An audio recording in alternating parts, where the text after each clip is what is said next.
Before these stories begin, understand this. These are not legends. These are not rumors. These are real psychological horror stories from small Alaskan towns, places that still exist, but feel wrong after dark. Midnight Whispers Stories is not about fear that jumps at you. It's about fear that waits. If you listen at night, if silence feels heavier than sound, stay with us and subscribe, because these towns do not forget who passes through. Story 1. Town that went quiet too early. I should have known something was wrong the moment I crossed into Ember Ridge. By 10 o'clock, every light in town was already off. No cars, no movement, not even the sound of wind. It felt less like people had gone to sleep, and more like they had left all at once. The silence was not peaceful. It was heavy, thick, like something alive pressing against my ears. I had driven through dozens of small Alaskan towns during my years as a freight dispatcher, but nothing had ever felt this wrong. The highway stretched behind me like a black ribbon disappearing into nothing. My truck was the only thing moving for miles. I had planned to stop for gas and maybe grab coffee at whatever diner still had its lights on. But Ember Ridge offered neither. Just darkness. Just that eerie, suffocating quiet that made my skin crawl before I even understood why. I pulled into what looked like the main street. A few wooden buildings lined the road, their paint peeling, their windows reflecting nothing. A post office, a general store, a bar with a faded sign that read Lucky Strike. All of them looked abandoned, though I knew from the map this place still had a population of around 300 people. Where were they? The unsettling feeling in my gut grew stronger. I checked my phone. No signal. Not unusual out here, but it added to the creeping dread. I stepped out of the truck. The cold hit me immediately, sharp and biting, but it was the silence that truly horrified me. Not a single dog barking. Not a single generator humming. Nothing. In Alaska, you always hear something. Wind through trees, animals moving in the brush, the distant crack of ice. But here, there was nothing. It was as if the entire town had been swallowed by the night itself. I walked toward the general store, my boots crunching on gravel that sounded far too loud. The windows were dark, but I could see shapes inside. Shelves, a counter. Everything looked normal, just closed. I knocked. No answer. I tried the door. Locked. My breath came out in clouds, hanging in the freezing air. I turned back toward my truck and froze. There was someone standing across the street. A figure, motionless, half hidden in the shadow of the bar. I could not make out details. Just the outline of a person, watching. My heart pounded. I raised a hand. The figure did not move. Did not wave back. Did not step into the light. Just stood there, silent and still, like a statue carved from the darkness itself. I called out. My voice sounded small, swallowed by the quiet. The figure remained frozen. Fear crept up my spine, cold and sharp. Something was deeply wrong here.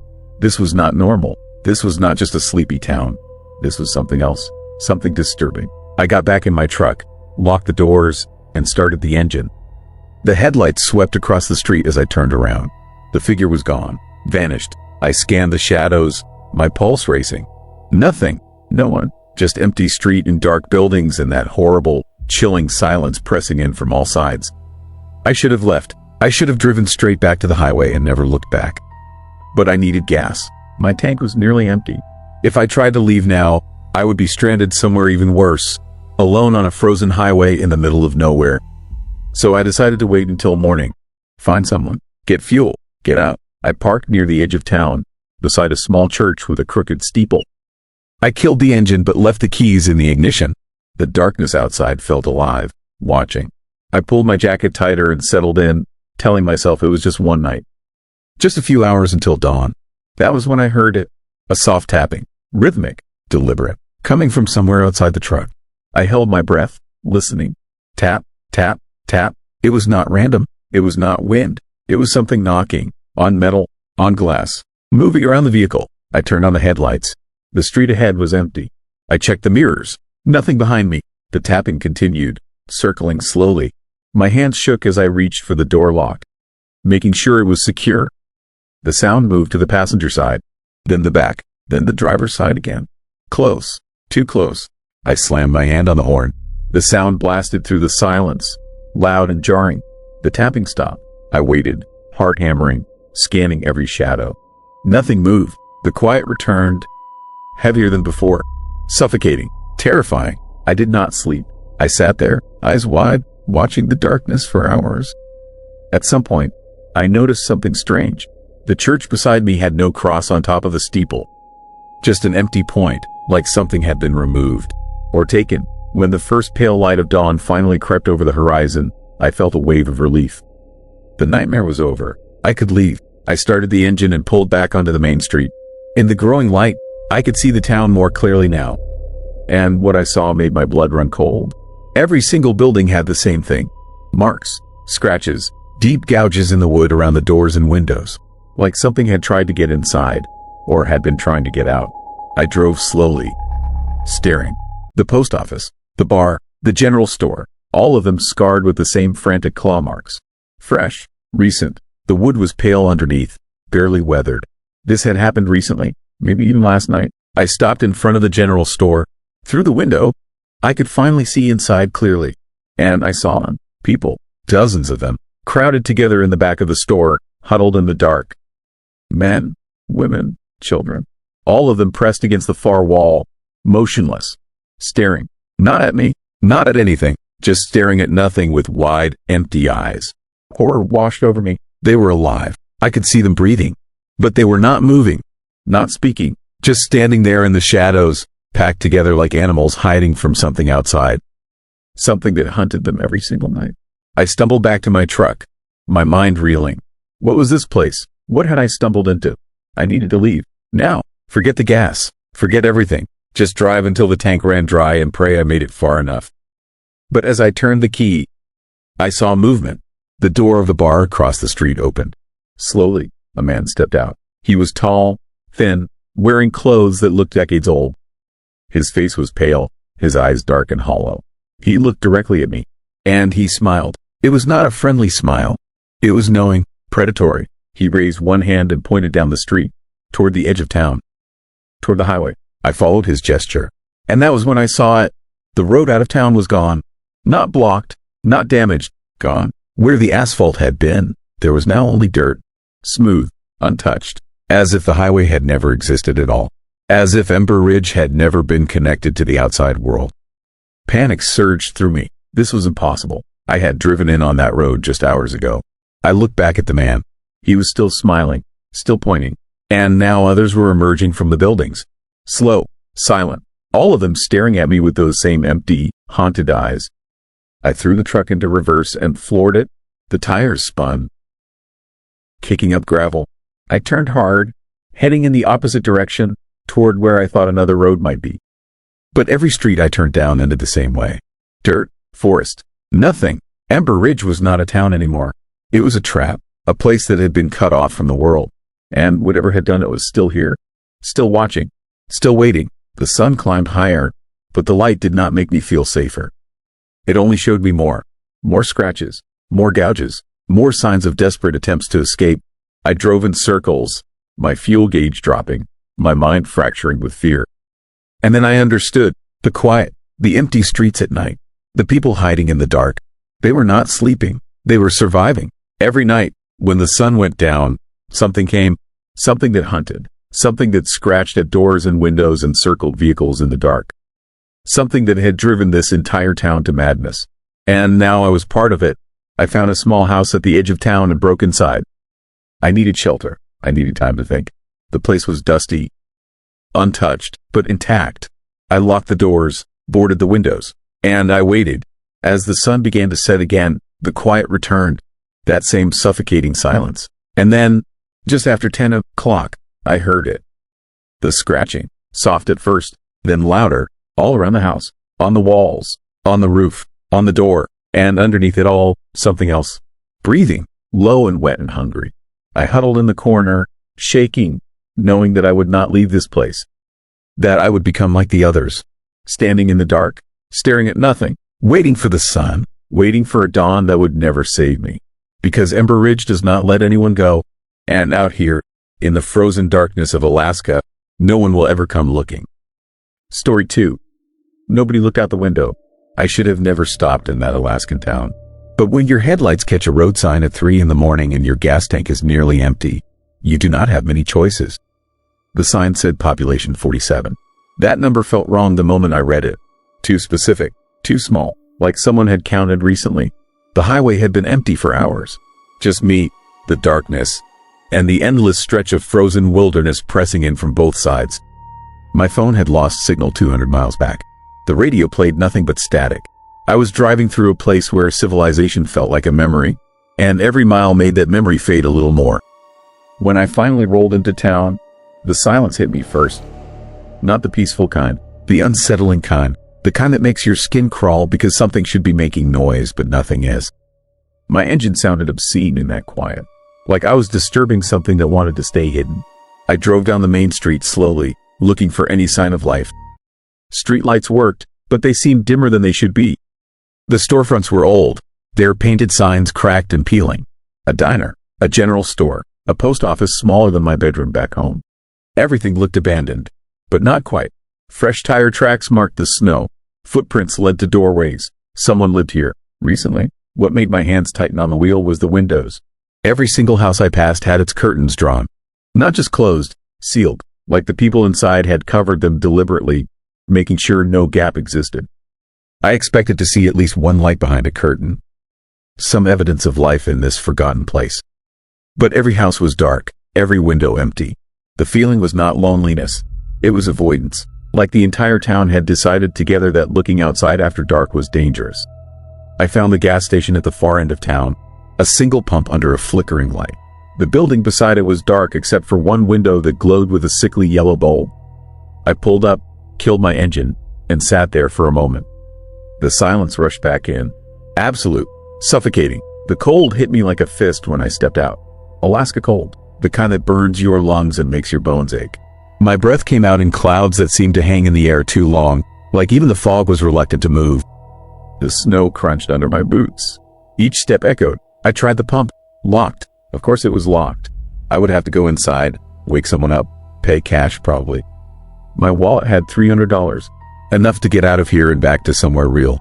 The door to the station office was unlocked. I pushed it open and a bell chimed above my head. The sound felt obscene in the quiet. Wrong. Like I had broken some unspoken rule. The inside smelled like old coffee and something else. Something metallic and organic that I could not quite place. A counter stretched across the back. Behind it, shelves held dusty cans and boxes that looked like they had been sitting there for decades. A calendar on the wall showed February 1987. We were in October 2024. Nobody sat at the counter. Nobody stood in the aisles. But a coffee pot was still warm. I touched it. Fresh. Made within the last hour. That was when I noticed the photographs. They covered an entire wall behind the counter. Polaroids.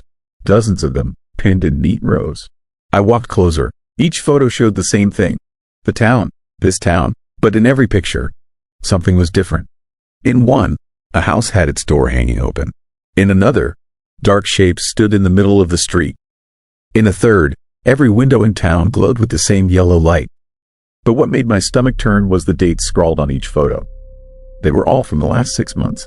Recent, deliberate. Someone was documenting something. A door creaked behind me. I spun around. An old man stood in the doorway leading to the back room. He wore a heavy coat despite being indoors. His face was weathered, carved with deep lines that spoke of hard winters and harder memories. His eyes found mine and held them. They were not hostile. They were terrified. He looked at me for a long time before he spoke. You need to leave, right now. His voice was hoarse, unused, like he had not spoken to anyone in days. I need gas, I said. My tank is almost empty. Then you should have kept driving. He moved to the counter but kept his distance from me. His hands shook as he reached for a set of keys. He would not look at the windows. I noticed that now. His eyes stayed on the floor, on the counter, on me, but never the windows. Why is everyone hiding? I asked. He stopped moving. The keys jangled in his hand. You noticed that. It was not a question. Every window is covered, I continued. Every house is dark. What are you people afraid of? He set the keys down carefully. When he looked at me again, something had changed in his expression. Recognition, maybe, or pity. How long have you been driving through the dark? He asked. I checked my watch. About 6 hours. You see anything strange out there? I thought about it. The empty highway, the static on the radio, the way my headlights seemed to penetrate the darkness less and less the farther north I drove. No, I lied. He knew I was lying. His mouth twitched into something that was not quite a smile. They come when it is darkest, he said quietly. Between midnight and dawn. We learned that the hard way. We learned you do not look outside when they are moving. You do not open your curtains. You do not stand in front of windows. And you especially do not go outside. What comes? I asked. He handed me the keys. Fill your tank. Get back in your car. Drive until the sun comes up. Do not stop again. Do not look in your rearview mirror too long.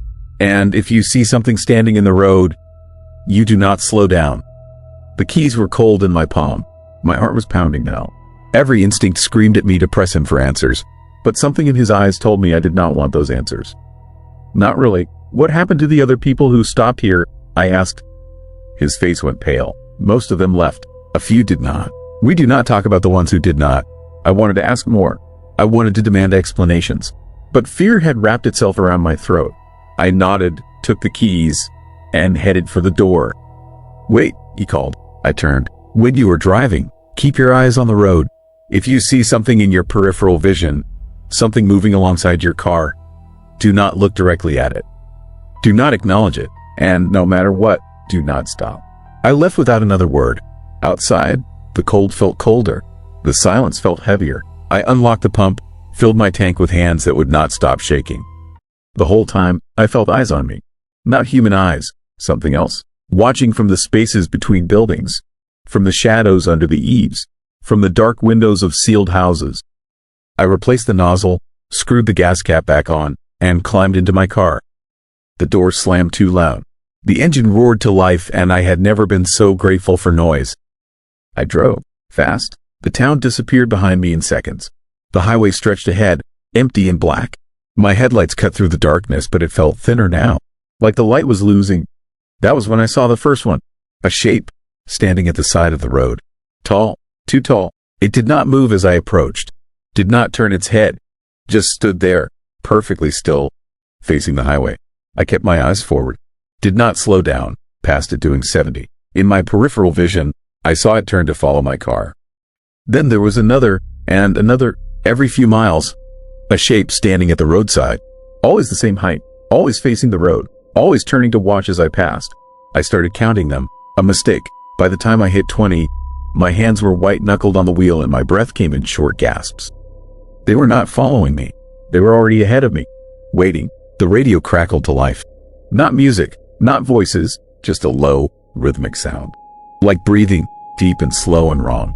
I shut it off. The silence was worse. That was when I noticed the thing keeping pace with my car.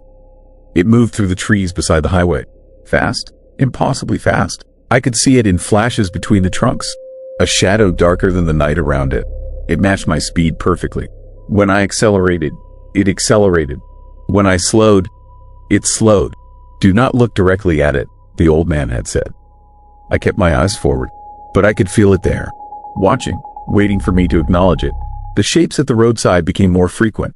They stood closer now. Some were only feet from the asphalt. I could see details I did not want to see. They had limbs, but too many. They had heads, but the wrong shape. They existed in a way that made my brain hurt to process. My phone buzzed. Impossible. No signal for hours. But it buzzed. I glanced down. A text message from a number I did not recognize. Turn around. My blood went cold. Another buzz. You cannot outrun them. I threw the phone onto the passenger seat. Kept driving. The sun had to come up eventually. It had to. The thing in the trees pulled ahead of me. I saw it cross the road in a single bound, a blur of darkness that moved wrong. Then it was on the other side, keeping pace again. More texts. Buzzing, buzzing, buzzing. Stop the car. Look at us. We have been waiting. I wanted to scream. I wanted to cry. I wanted to wake up in my bed back home and realize this was a nightmare. But the cold was too real. The fear was too real. The things outside were too real. The sky began to lighten. Just a hint, a suggestion of gray on the eastern horizon. The shapes at the roadside stopped appearing. The thing in the trees fell back. The silence returned. But it felt different now. Less oppressive, more natural. By the time the sun crested the horizon, I was 200 miles from that town. I did not stop. I did not eat. I did not sleep. I drove until I hit Anchorage and civilization and people who looked normal and windows that were not sealed shut. I tried to find that town on a map later. Tried to locate it using the highway markers I remembered. But there was nothing. No town. No gas station. No road sign saying population 47. Sometimes, late at night when I cannot sleep, I think about those photographs on the wall. All those images of a town slowly being consumed by something. And I wonder if I was supposed to be in one of those photos. If somewhere, pinned to a wall in a place that should not exist, there is a Polaroid of my car driving through a street where nothing human looks out the windows. I wonder if I really escaped, or if I am still driving through that darkness, and everything since has been something else wearing the shape of my life. At this point, you probably noticed something. These stories aren't about what attacks you. They're about what surrounds you quietly. Midnight Whispers Stories is built as a series. Real places, real towns, real nights that left marks on the people who survived them. Subscribe now, because the deeper you go into these towns, the harder it is to tell where the stories end. Story 3. Only store still open. I should have driven straight through. That is the thought that still wakes me every night, soaked in cold sweat, staring at the ceiling of my bedroom 2,000 miles away from that cursed place. I should have ignored the fuel gauge. I should have let the truck sputter and die on the shoulder of that frozen highway. Anything would have been better than what I found in that store. Anything would have been better than learning what happens in those small Alaskan towns after the sun goes down and stays down for months. The darkness up there is not like darkness anywhere else. It does not creep in gradually. It does not give you time to adjust. One moment the sky holds a thin gray light, and the next, blackness swallows everything. Complete. Absolute. The kind of darkness that makes you question whether your eyes are even open. I was hauling equipment from Anchorage to a mining site near the Canadian border, a route I had driven dozens of times. But never in December, never during the polar night. The temperature outside was 20 below zero. My headlights carved 2 weak tunnels through the void, illuminating nothing but endless spruce trees pressed against the road like they were trying to reclaim the asphalt. The fuel light had been glowing for 30 miles. The nearest town on my map was called Katchek, population 412. I had never stopped there before. I had never even noticed it. The town appeared suddenly, materializing from the darkness like something that only existed when you were not looking directly at it. A handful of buildings scattered along both sides of the highway. No streetlights, no movement. Every window dark except one. A single storefront glowed with harsh fluorescent light, bright enough to hurt my eyes after hours of staring into nothingness.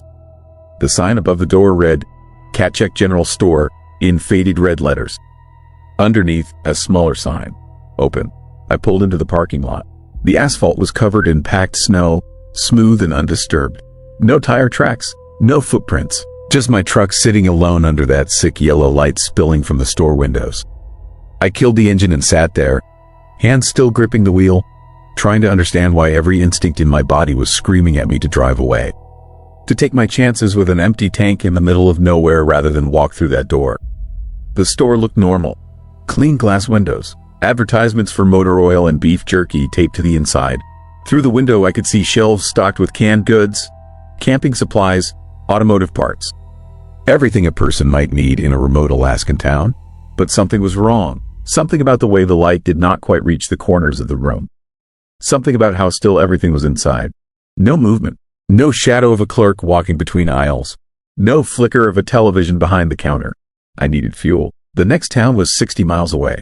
I told myself that. I repeated it like a mantra as I stepped out into air so cold it felt like breathing broken glass. My boots crunched on the snow. The sound seemed too loud, obscene in the silence. No wind. No animal sounds, no distant hum of generators or vehicles. Just my footsteps and my breath freezing into clouds that hung in the air for seconds too long. The door was unlocked. A small bell chimed when I pushed it open, cheerful and bright and completely wrong. The store was warm inside, almost too warm. The heat hit my face like a physical thing, carrying a smell I could not quite identify. Something sweet and rotten underneath the normal scents of cardboard and floor wax. The fluorescent lights hummed overhead, steady and unchanging. Every shelf was fully stocked, perfectly organized. No empty spaces, no items out of place, like a store in a catalog photograph rather than a real business in a dying town. The counter stood at the back, an old-fashioned cash register sitting next to a credit card reader that looked 20 years old.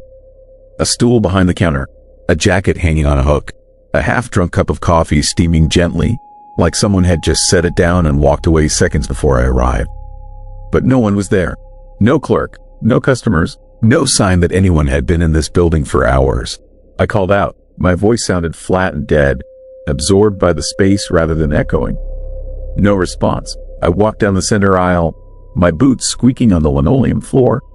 The products on the shelves were familiar brands: Campbell, Soup, Spam, Folgers coffee. But when I looked closer, something was off about the labels. The colors were slightly wrong.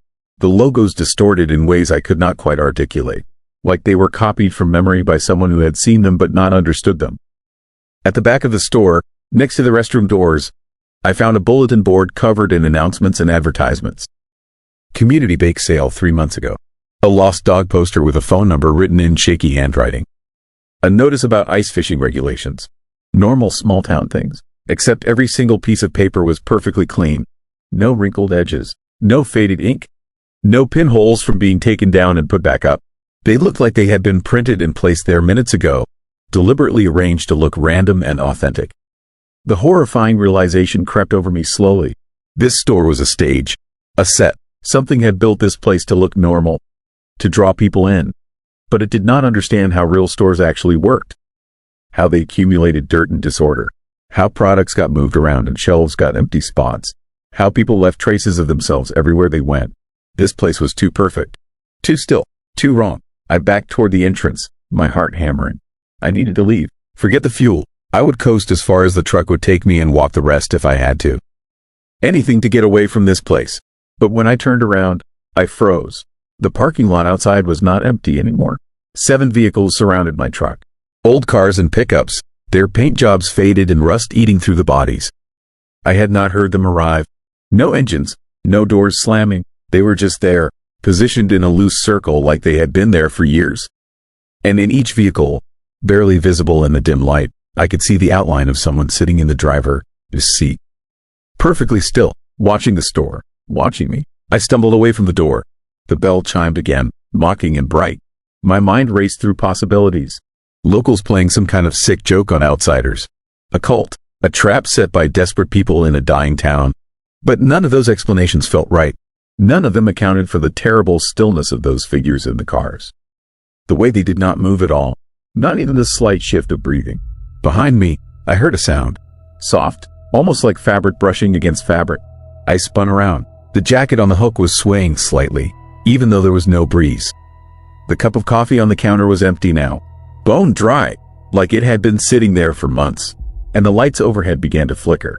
Not randomly, in a pattern, slow and deliberate, like something was using them to communicate. The products on the shelves started to change. The labels melted and reformed, showing images that made my eyes hurt to look at.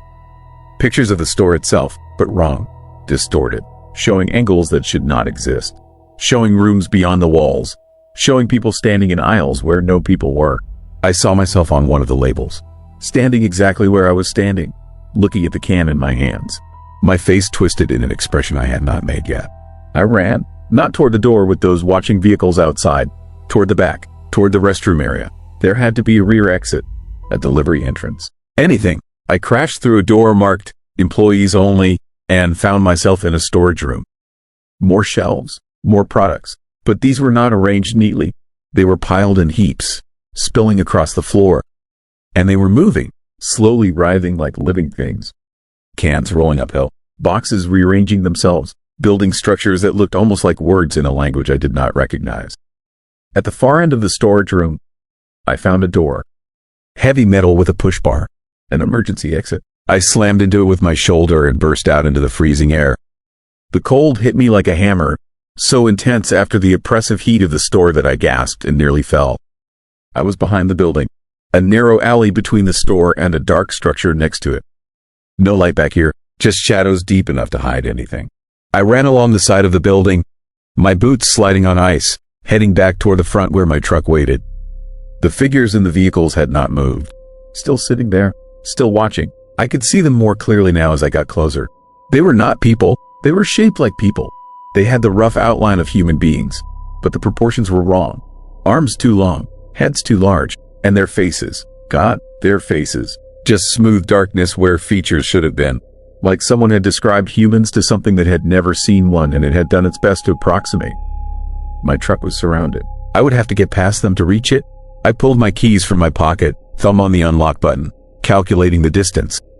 15 feet, 10, 5. I pressed the button. The truck, its lights flashed and the locks clicked. The sound seemed to trigger something.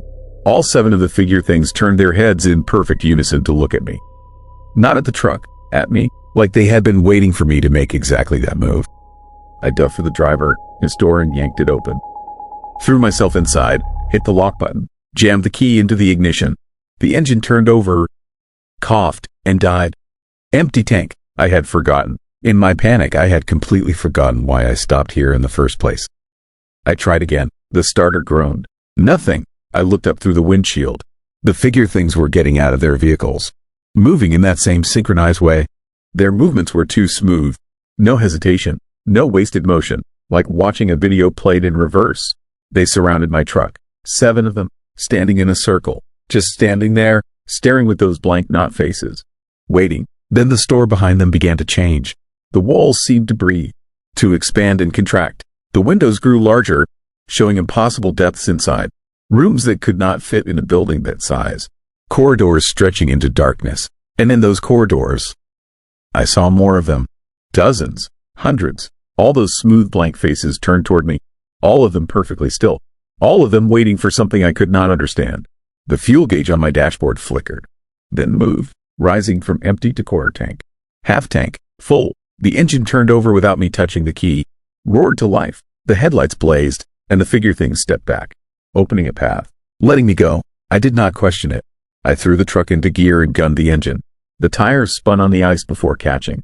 I rocketed forward through the gap they had created, expecting them to attack, to grab the truck, to do something. But they just stood there, watching me leave. I hit the highway going 60 and did not slow down until the lights of the next town appeared 2 hours later. I never reported what happened. Who would believe me? I told my company I had gotten lost in a whiteout and burned extra fuel finding my way back to the highway. They accepted that. I finished my delivery. I drove home. I quit that job and I have never been back to Alaska. But sometimes late at night I look up Cat Check online. I search for any mention of it, and I find nothing. No town by that name. No record of it ever existing. The highway maps show nothing but empty forest where I know that town was, where that store was, where those things were waiting in their circle of vehicles under lights that never should have been on. I tell myself it was exhaustion, hypothermia, carbon monoxide poisoning, anything rational, anything normal, but I know what I saw. I know what I felt. That store was not built by human hands. Those things were not pretending to be human.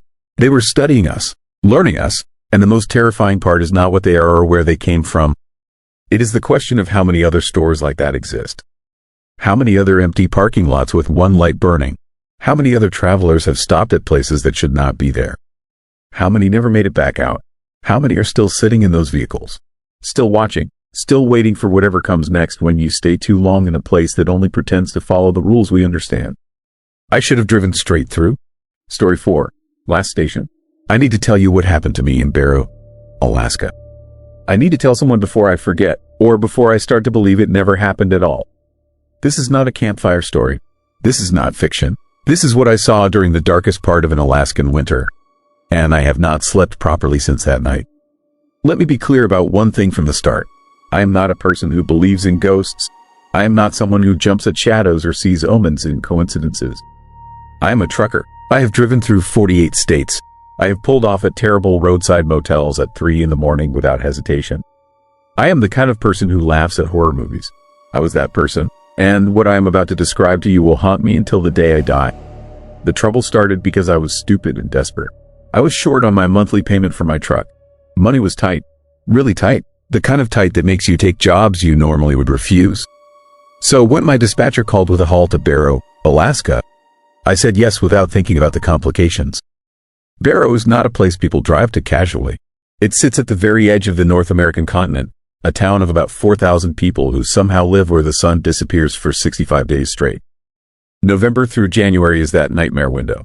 The eternal darkness. The kind of place where your mind starts playing tricks because your body cannot understand where the light has gone. I had never been to Barrow. I had never driven that far north. But the pay was too good to refuse, and my dispatcher swore the roads were maintained. The route was straightforward, and the job would take 4 days total. 4 days, 72 hours. What could go wrong? Everything. I left Fairbanks at dusk on November 18th. The sun was already becoming a rumor by then, just barely scraping the southern horizon at midday before vanishing for another 18 hours. The drive was not immediately frightening. Highway 1 took me northwest through dark, forested country, trees everywhere, the kind of landscape that feels ancient and indifferent to human life. I had been driving trucks for 18 years, and I could handle darkness. I could handle distance, I could handle being alone, but there was something different about the darkness in Alaska. It was not the absence of light. It was the absence of other people. Not a single gas station for 100 miles. Not a single light burning in any distant house. Not a single pair of headlights approaching from the opposite direction. Just me, my truck, and the road disappearing into a void. By the time I reached the outskirts of Barrow, it was nearly midnight, and the darkness was so complete that my headlights seemed like the only thing keeping reality from collapsing. The temperature was minus 15 degrees. The wind coming off the Arctic Ocean felt like it was scraping the flesh off my face. I found the truck stop where I was supposed to deliver the cargo, dropped it off at the loading dock, and immediately asked where I could sleep. The dispatcher at the truck stop, an older man with a weathered face and cautious eyes, hesitated. He asked me if I had a place to stay. I said no. He said every motel in town was full. I asked him why. He did not answer directly. He just pointed me toward a motel called the Navigator and said to tell the manager that Bill sent me. Then he looked away, back toward his computer screen, in that unmistakable way that means a person is done talking. The Navigator Motel was a low, sprawling building made of prefabricated materials that looked like they had been assembled in the 70s and never properly maintained. The paint was fading. The parking lot was empty except for a single car that looked like it had not been moved in months. The kind of place where people vanish. The kind of place that looks like it already belongs to ghosts. I went inside. The lobby was small and overheated. An old television played some program I did not recognize. A woman behind the front desk looked up at me without smiling. She was perhaps 60, with steel gray hair and an expression that suggested she had seen too much and had stopped being surprised by anything. I told her Bill sent me. She nodded and handed me a key without asking questions. She charged me $200 for one night. I paid it. Room 212 was at the far end of the building. The door was gray. The lock was stiff. Inside, the room smelled like cigarette smoke and something else. Something chemical. Something old. There was a bed with a quilted polyester coverlet. There was a television bolted to a wooden dresser. There was a window facing the dark parking lot. And there was a disturbing quietness that made my ears ring. I sat on the bed for a while, checking my phone for messages. No signal. The world outside the motel seemed to have vanished. I realized I had not heard a single sound since arriving at Barrow. No car engines, no distant voices, no wind, no wildlife. The silence was so complete it felt maintained, like noise was not allowed after dark. No dogs, no generators, no distant radios. Even my own breathing felt out of place, like an intrusion into something sacred and terrible. I told myself this was normal for a small northern town at midnight. I told myself I was being paranoid because of the driving and the darkness and the isolation. I tried to sleep. I could not sleep. Every time I closed my eyes, I became aware of how profoundly alone I was. How far I was from anyone who would miss me if something happened. How invisible I would be if I simply ceased to exist. These are not comforting thoughts when you are trying to rest. Around 2 a.m, I heard something that made my skin contract with fear. A sound at the window, like fingernails scratching on glass. Slow, deliberate, patient. I sat up in bed, my heart suddenly moving too fast. The scratching continued for several seconds, then stopped. I waited, holding my breath, listening for it to resume. The silence returned, but it was different now. It was the silence of something watching. I turned on every light in the room and did not turn them off again. At dawn, or what passed for dawn in November in Barrow, I went to the diner next to the motel. A waitress named Sarah, according to her name tag, poured me coffee without being asked. I was the only customer. The radio behind the counter was playing soft country music, but the sound felt muted, like it was coming from very far away. I asked Sarah if she had lived in Barrow long. She said she had lived here her entire life. I asked her if she liked it. She stared at me for a long moment, and I saw something flicker behind her eyes. Some kind of recognition, some kind of knowing. She said that everyone who stayed in Barrow for a while learned to adjust. That was how she phrased it. Not happy, not content, adjusted. I asked her about the Navigator Motel. I asked if it was a popular place. She said it was old and cheap. I asked if people had ever gone missing from there. She set down the coffee pot and looked out the window toward the dark street. She said that some people came to Barrow and never felt the need to leave. I did not like the way she said that. I did not like the implication buried inside those words. I spent the day walking the streets of Barrow, and this was when my fear began to crystallize into something more complicated, something darker. Barrow during daylight is a small, ordinary town. It has a grocery store. It has a school. It has residents who appear to conduct normal lives, but there was something subtly wrong beneath the surface. The people moved with a kind of resignation. The shops seemed to sell only what was necessary for survival. There were no children playing outside. I saw no teenagers. I saw no young adults. Only middle-aged people. Only old people. Only people who had already been shaped into whatever Barrow required of them. And the houses were the worst part. Most of them had been modified. Heavy wooden frames had been constructed on the outside of windows. Not boards, exactly, but something more sophisticated.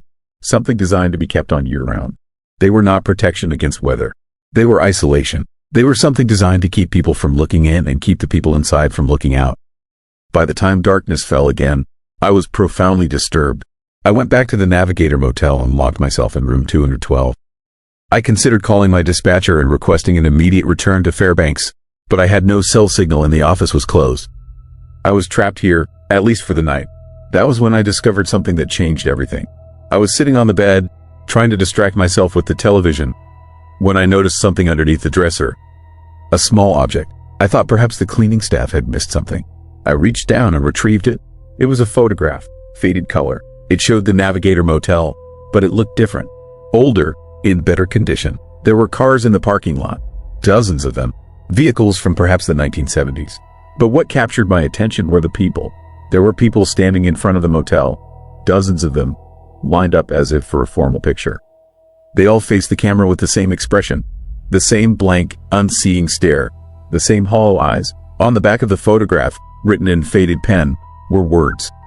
The last station, 1976. All of us, finally together. I stared at that photograph for a very long time. I tried to rationalize what I was seeing. Perhaps it was a joke. Perhaps it was some kind of art project. Perhaps it had nothing to do with where I was right now. But the fear I felt was primal. The fear was certain. That night, the scratching at the window returned. But this time it was not at my window. I could hear it in the walls, behind the plaster, in the spaces between the rooms. A slow, methodical sound, like someone moving through the structure of the building itself. And underneath that sound, I heard something else. Footsteps. In the hallway, outside my door, pacing, back and forth, over and over, the same route, the same rhythm, never stopping. I turned the television up to volume 20. I covered my ears. I recited baseball statistics from memory. I did anything to avoid hearing what was happening outside my door. But I could still feel the presence. I could feel it testing the boundaries of the room. I could feel it waiting. Somewhere around 4 a.m, the footsteps stopped.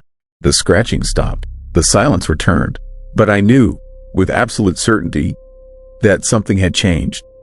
Something had been decided about me. I packed my belongings immediately. It was still dark. It was still the middle of the night in Barrow. But I was leaving. I was driving away from here. And I did not care if the road was dangerous or if I had to drive through the complete darkness.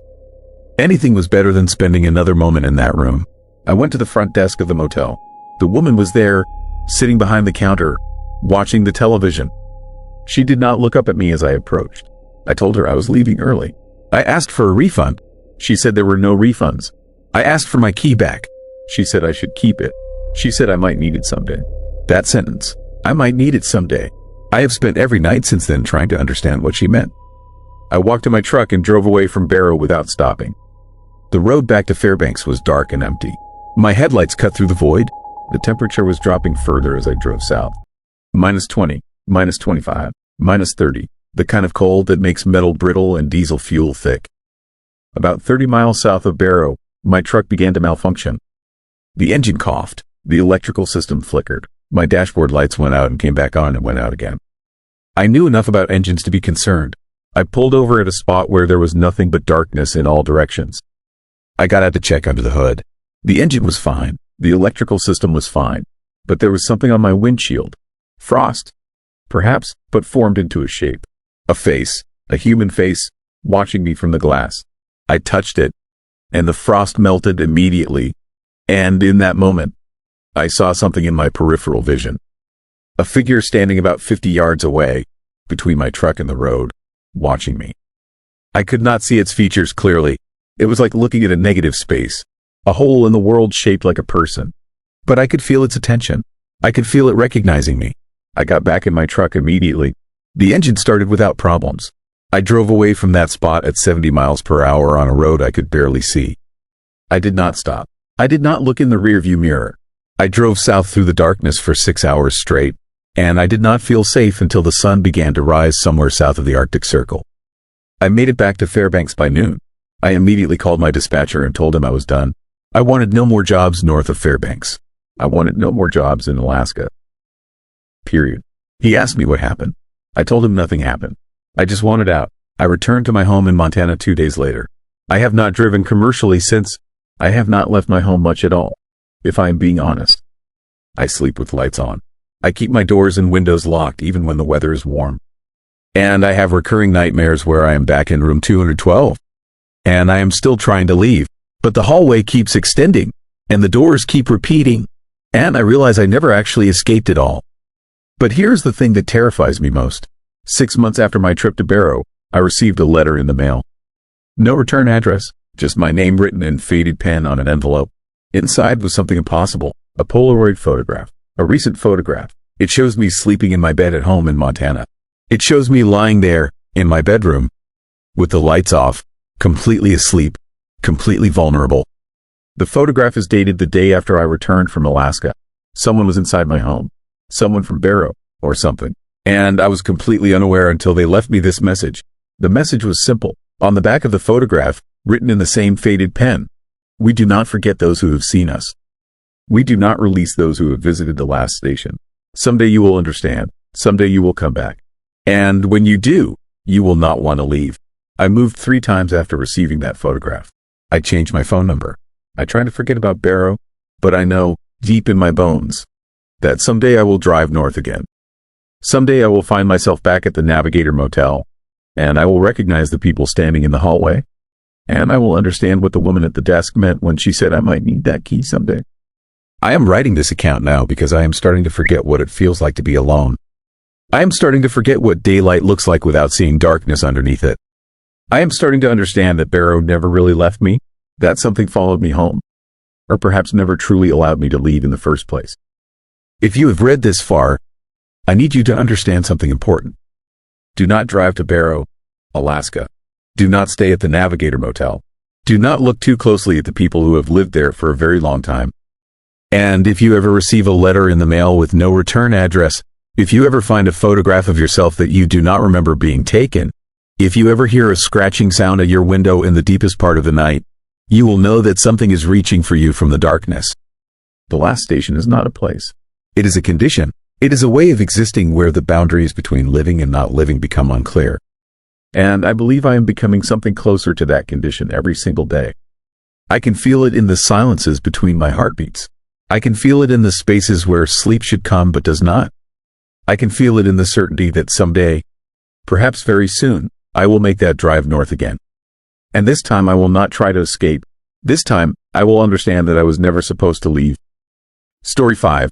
Everyone watched from inside. The first thing I noticed was that nobody in Coldwater Bay ever looked directly at you. They watched, but never openly. Always from the corners of their eyes, always through windows with curtains that hung just slightly open, always with a restraint that felt more terrifying than any direct stare ever could. It was as if the entire town had agreed to observe you without ever admitting they were doing it. And that night, driving into the Alaskan darkness with my headlights barely cutting through the snow, I was about to discover why. My truck had died 3 miles back on the coastal highway. February in Alaska meant 16 hours of darkness and temperatures that could kill you in minutes. I had no cell service. No other cars had passed in over 2 hours, and the wind coming off the bay carried ice crystals that stung like needles. Walking toward the distant lights of Coldwater Bay was not a choice.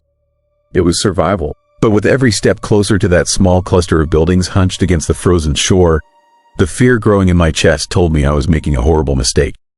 The town appeared suddenly through the blowing snow, maybe 40 buildings total, all dark except for the faint glow of interior lights behind curtains.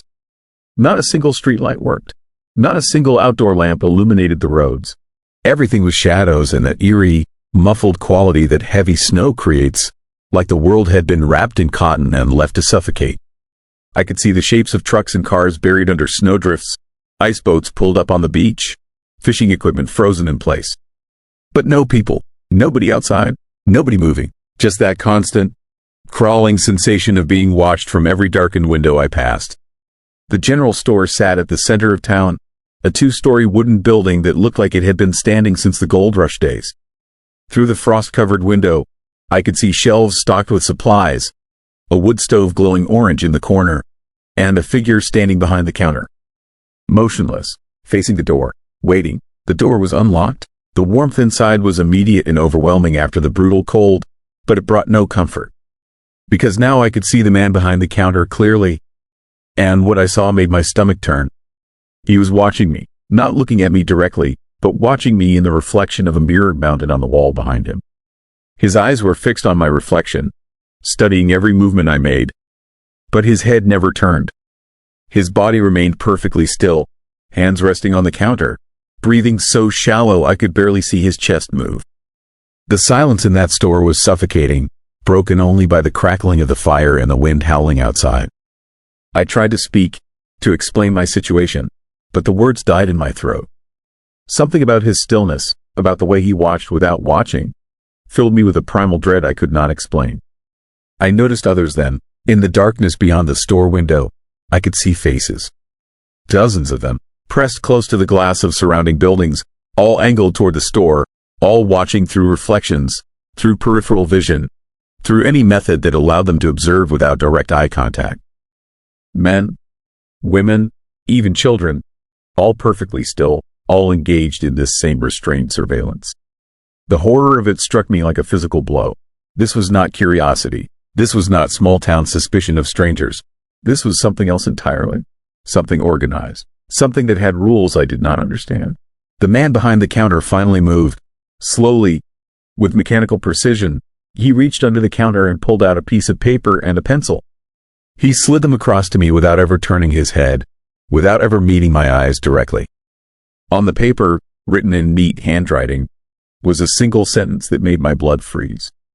Do not look at them directly. Do not acknowledge that you see them watching. If you do, they will know you are not one of us. My hands shook as I read those words. Who were they? The people watching from the windows? But that made no sense because this man was clearly one of the townspeople. Unless there was something else out there. Something that had forced this entire town into this nightmare of hidden observation and restrained terror. I looked up at the man, questions burning in my throat. But he had already turned away, resuming his position of frozen watchfulness. And then I heard it, a sound that made every hair on my body stand on end. Footsteps. Outside. Slow, deliberate footsteps crunching through the snow. Multiple sets. Walking in perfect synchronization. I could hear them moving past the store, circling the building, the rhythm never changing, never faltering. Through the frosted window, I caught glimpses of shapes. Tall figures, impossibly thin, moving with a strange gliding motion that did not match the sound of their footsteps. They wore clothes that might have been from decades past, suits and dresses that hung on their frames like burial shrouds. But I could not see their faces. Every time I tried to focus on where a face should be, my eyes seemed to slide away, unable to comprehend what they were seeing. The people in the surrounding buildings had retreated from their windows. I could no longer see any faces watching. Even the man in the store had moved to the back room, leaving me alone in the orange glow of the wood stove. The footsteps continued outside, circling, searching, accompanied now by a sound that made my skin crawl. Breathing.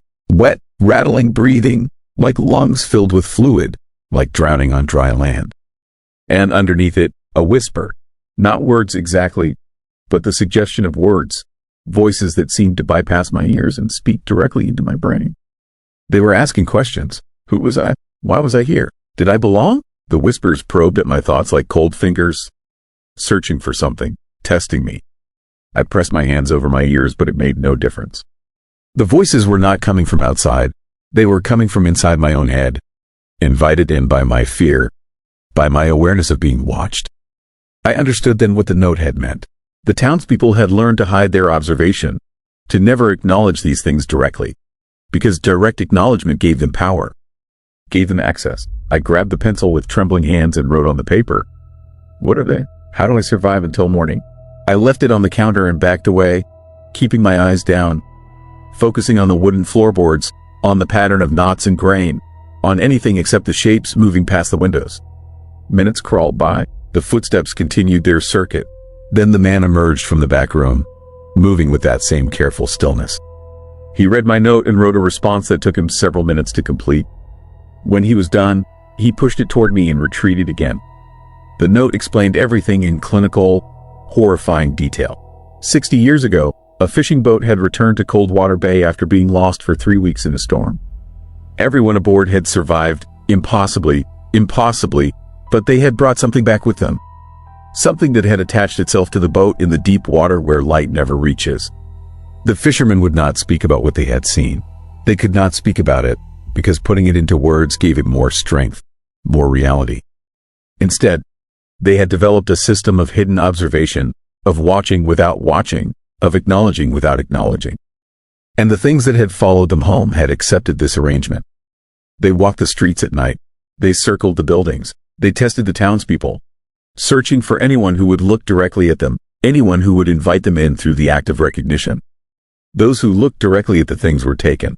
Not killed, taken, absorbed into something the note described only as the congregation. The missing people would return days later, walking with that same gliding motion, wearing that same wrong clothing, faces that could not be perceived. They would join the nightly walks, forever circling, forever searching, forever whispering their questions into the minds of anyone foolish enough to acknowledge their presence. The town had learned to survive by pretending the things did not exist, by watching them only through reflections and peripheral vision, by never, ever meeting their eyes. The note ended with instructions. I was to stay in the store until the footsteps stopped. I was not to look outside. I was not to answer the whispers, no matter how insistent they became. And most importantly, I was to leave Coldwater Bay the moment sunrise came and never speak about what I had seen. The town survived through obscurity, through being forgotten, through ensuring that no outsiders ever returned to tell stories that might draw attention. People who talked about Coldwater Bay had a tendency to disappear. The things had a long reach when properly motivated. I spent that night huddled by the wood stove, feeding it logs with shaking hands, fighting against every instinct that screamed at me to look up, to see what was circling outside. The whispers grew more insistent as the hours passed, more personal. They spoke my name. They described my childhood. They knew things about me that nobody could know, private shames and secret fears that I had never told anyone. The things were reading me, learning me, preparing to add me to their congregation if I gave them the slightest opening. Around 3 a.m, the whispers changed tactics. They began imitating voices of people I knew. My ex-wife, begging me to let her in from the cold. My brother, who had died 5 years ago, calling my name with perfect clarity. My mother, crying, saying she was lost and needed help. The temptation to look, to help, to respond was almost overwhelming. But I remembered the note. I remembered the gliding figures. I kept my eyes on the floor and my mouth shut tight. The people of Coldwater Bay knew I was struggling. Through the windows of surrounding buildings, I could see them watching my reflection in the store windows, monitoring me, perhaps even rooting for me to survive. Or perhaps hoping I would fail, so the things would be satisfied and leave them alone for another night. It was impossible to know. Their faces showed nothing. Their stillness revealed nothing. They had become experts at hiding all reaction, all emotion. Because emotion was acknowledgement and acknowledgement was death. At 4 a.m, something changed.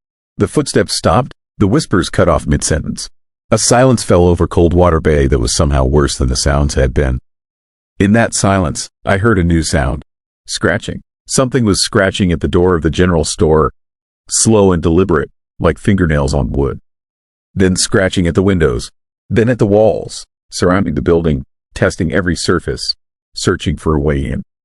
The wood stove flickered, the flames guttering as if something had sucked the oxygen from the room. The temperature dropped so quickly I could see my breath misting in the air. I made the mistake of glancing up, just a flicker of my eyes toward the window. And in that instant, I saw it. The thing pressed against the glass, its face finally visible for a fraction of a second before my mind refused to process what it was seeing. It was not a face. It was a collection of faces, dozens of them, layered over each other, shifting and sliding like oil on water. All of them people from the congregation. All of them screaming silently, trapped in that impossible fusion of stolen identities. The horror of it sent me to my knees. vomiting onto the floor, my mind trying desperately to unsee what it had just witnessed. The scratching intensified. The door began to rattle in its frame. I had looked. I had acknowledged. I had broken the only rule that kept the things at bay. The man burst from the back room, moving faster than I thought possible, and threw something over me. A fishing net, old and heavy, that reeked of salt and decay. He pressed me down to the floor beneath it, covering us both, and began to whisper words in a language I did not recognize. The scratching stopped. The rattling ceased. Minutes passed in suffocating darkness under that net, the smell of old fish and ocean filling my lungs. When he finally pulled the net away, dawn was breaking outside. Gray light filtered through the windows, revealing empty streets, unmarked snow. No sign that anything had walked there during the night. The man looked at me with eyes that held no warmth, no relief, only a deep and abiding exhaustion. He pointed toward the door, toward the highway beyond, and the message was clear. Leave now, never return, tell no one. I ran. My truck had been pushed back onto the highway during the night, keys still in the ignition, gas tank mysteriously full. I drove for 8 hours straight, not stopping until I reached Anchorage, barely remembering the journey. I filed no reports. I told no stories. I tried to forget, but Coldwater Bay would not release me so easily. The watchers followed me home. Not the things themselves, but the awareness of being observed. I feel them in every shadow, every reflection, every peripheral glimpse of movement. I know they are waiting for me to talk, to break the silence, to bring attention to what hides on the Alaskan coast. This recording is my confession and my warning. If you go looking for Coldwater Bay, you will not find it on any map. The town has learned to hide itself, to exist in the spaces between places. But it is there, and the things that walk its streets at night are always hungry for new faces to add to their congregation. I still have the fishing net. The man gave it to me as I left, pressed it into my hands with desperate urgency.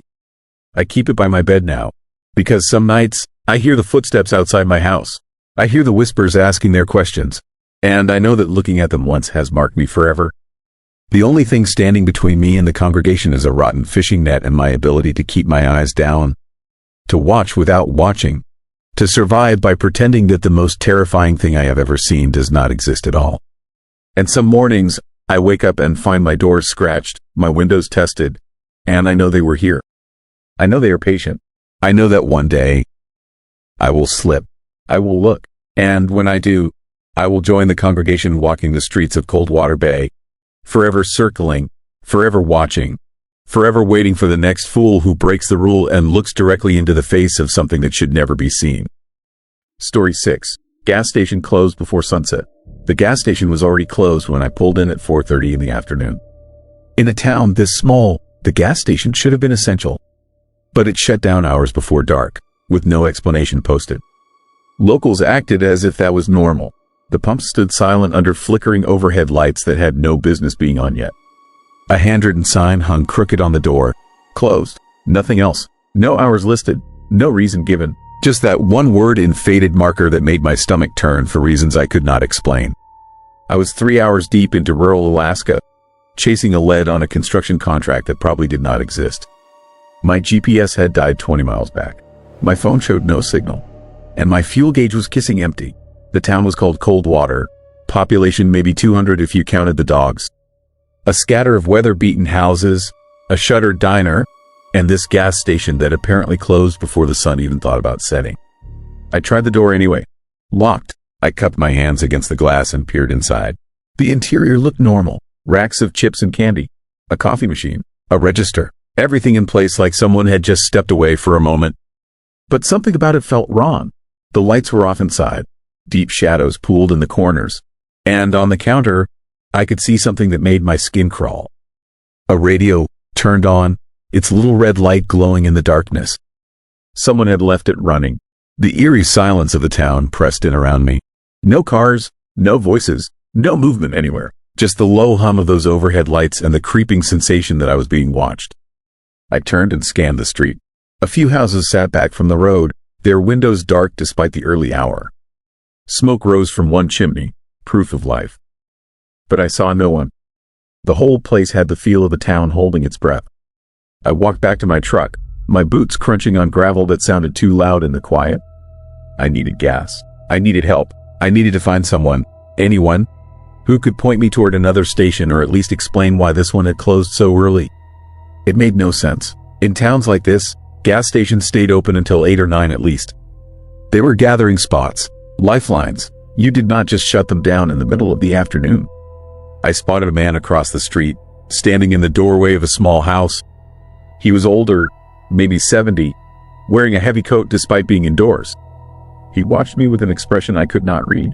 I raised a hand in greeting. He did not wave back. He just stared, his face pale and drawn, his eyes shadowed. Then, slowly, he stepped backward into his house and closed the door.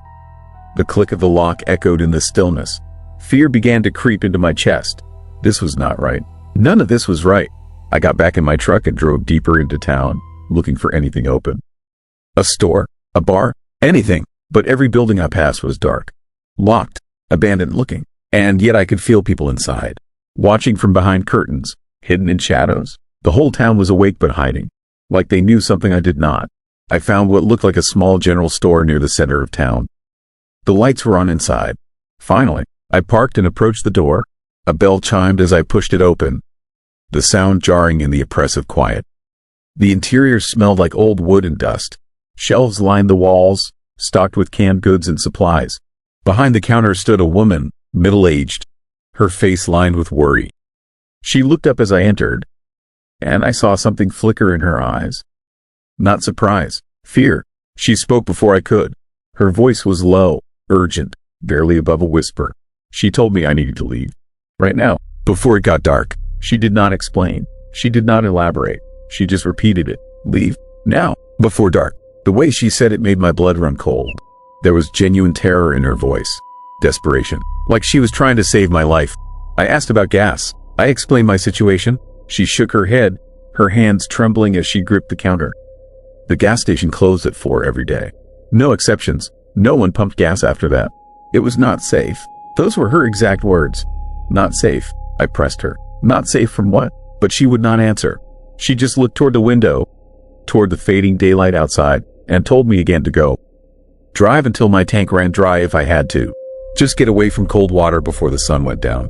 The horror of her fear infected me. I could feel it spreading through my chest, tightening my throat. Something was deeply wrong here. Something beyond a quirky small town or strange local customs. This was genuine danger. I could see it in her eyes, hear it in the tremor of her voice, feel it in the suffocating atmosphere of the place. I left the store without buying anything. The sky was already darkening, the sun sinking fast behind distant mountains. I had maybe an hour of daylight left, maybe less. I got in my truck and tried to start it. The engine turned over once, twice, then died. I tried again. Nothing. The battery was fine. The lights worked, but the engine would not catch. Panic surged through me.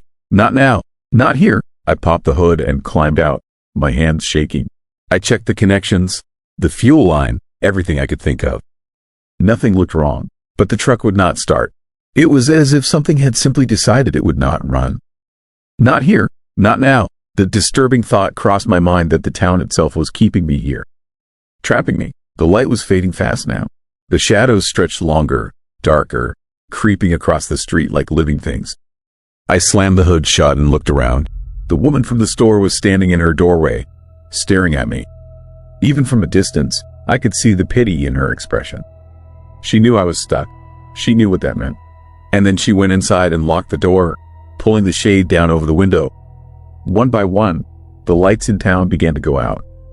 The houses went dark. The street lamps flickered and died. Even the general store went black. Within minutes, cold water was swallowed by darkness so complete it felt unnatural. No moon, no stars, just pitch black night pressing in from all sides. And in that darkness, I heard something.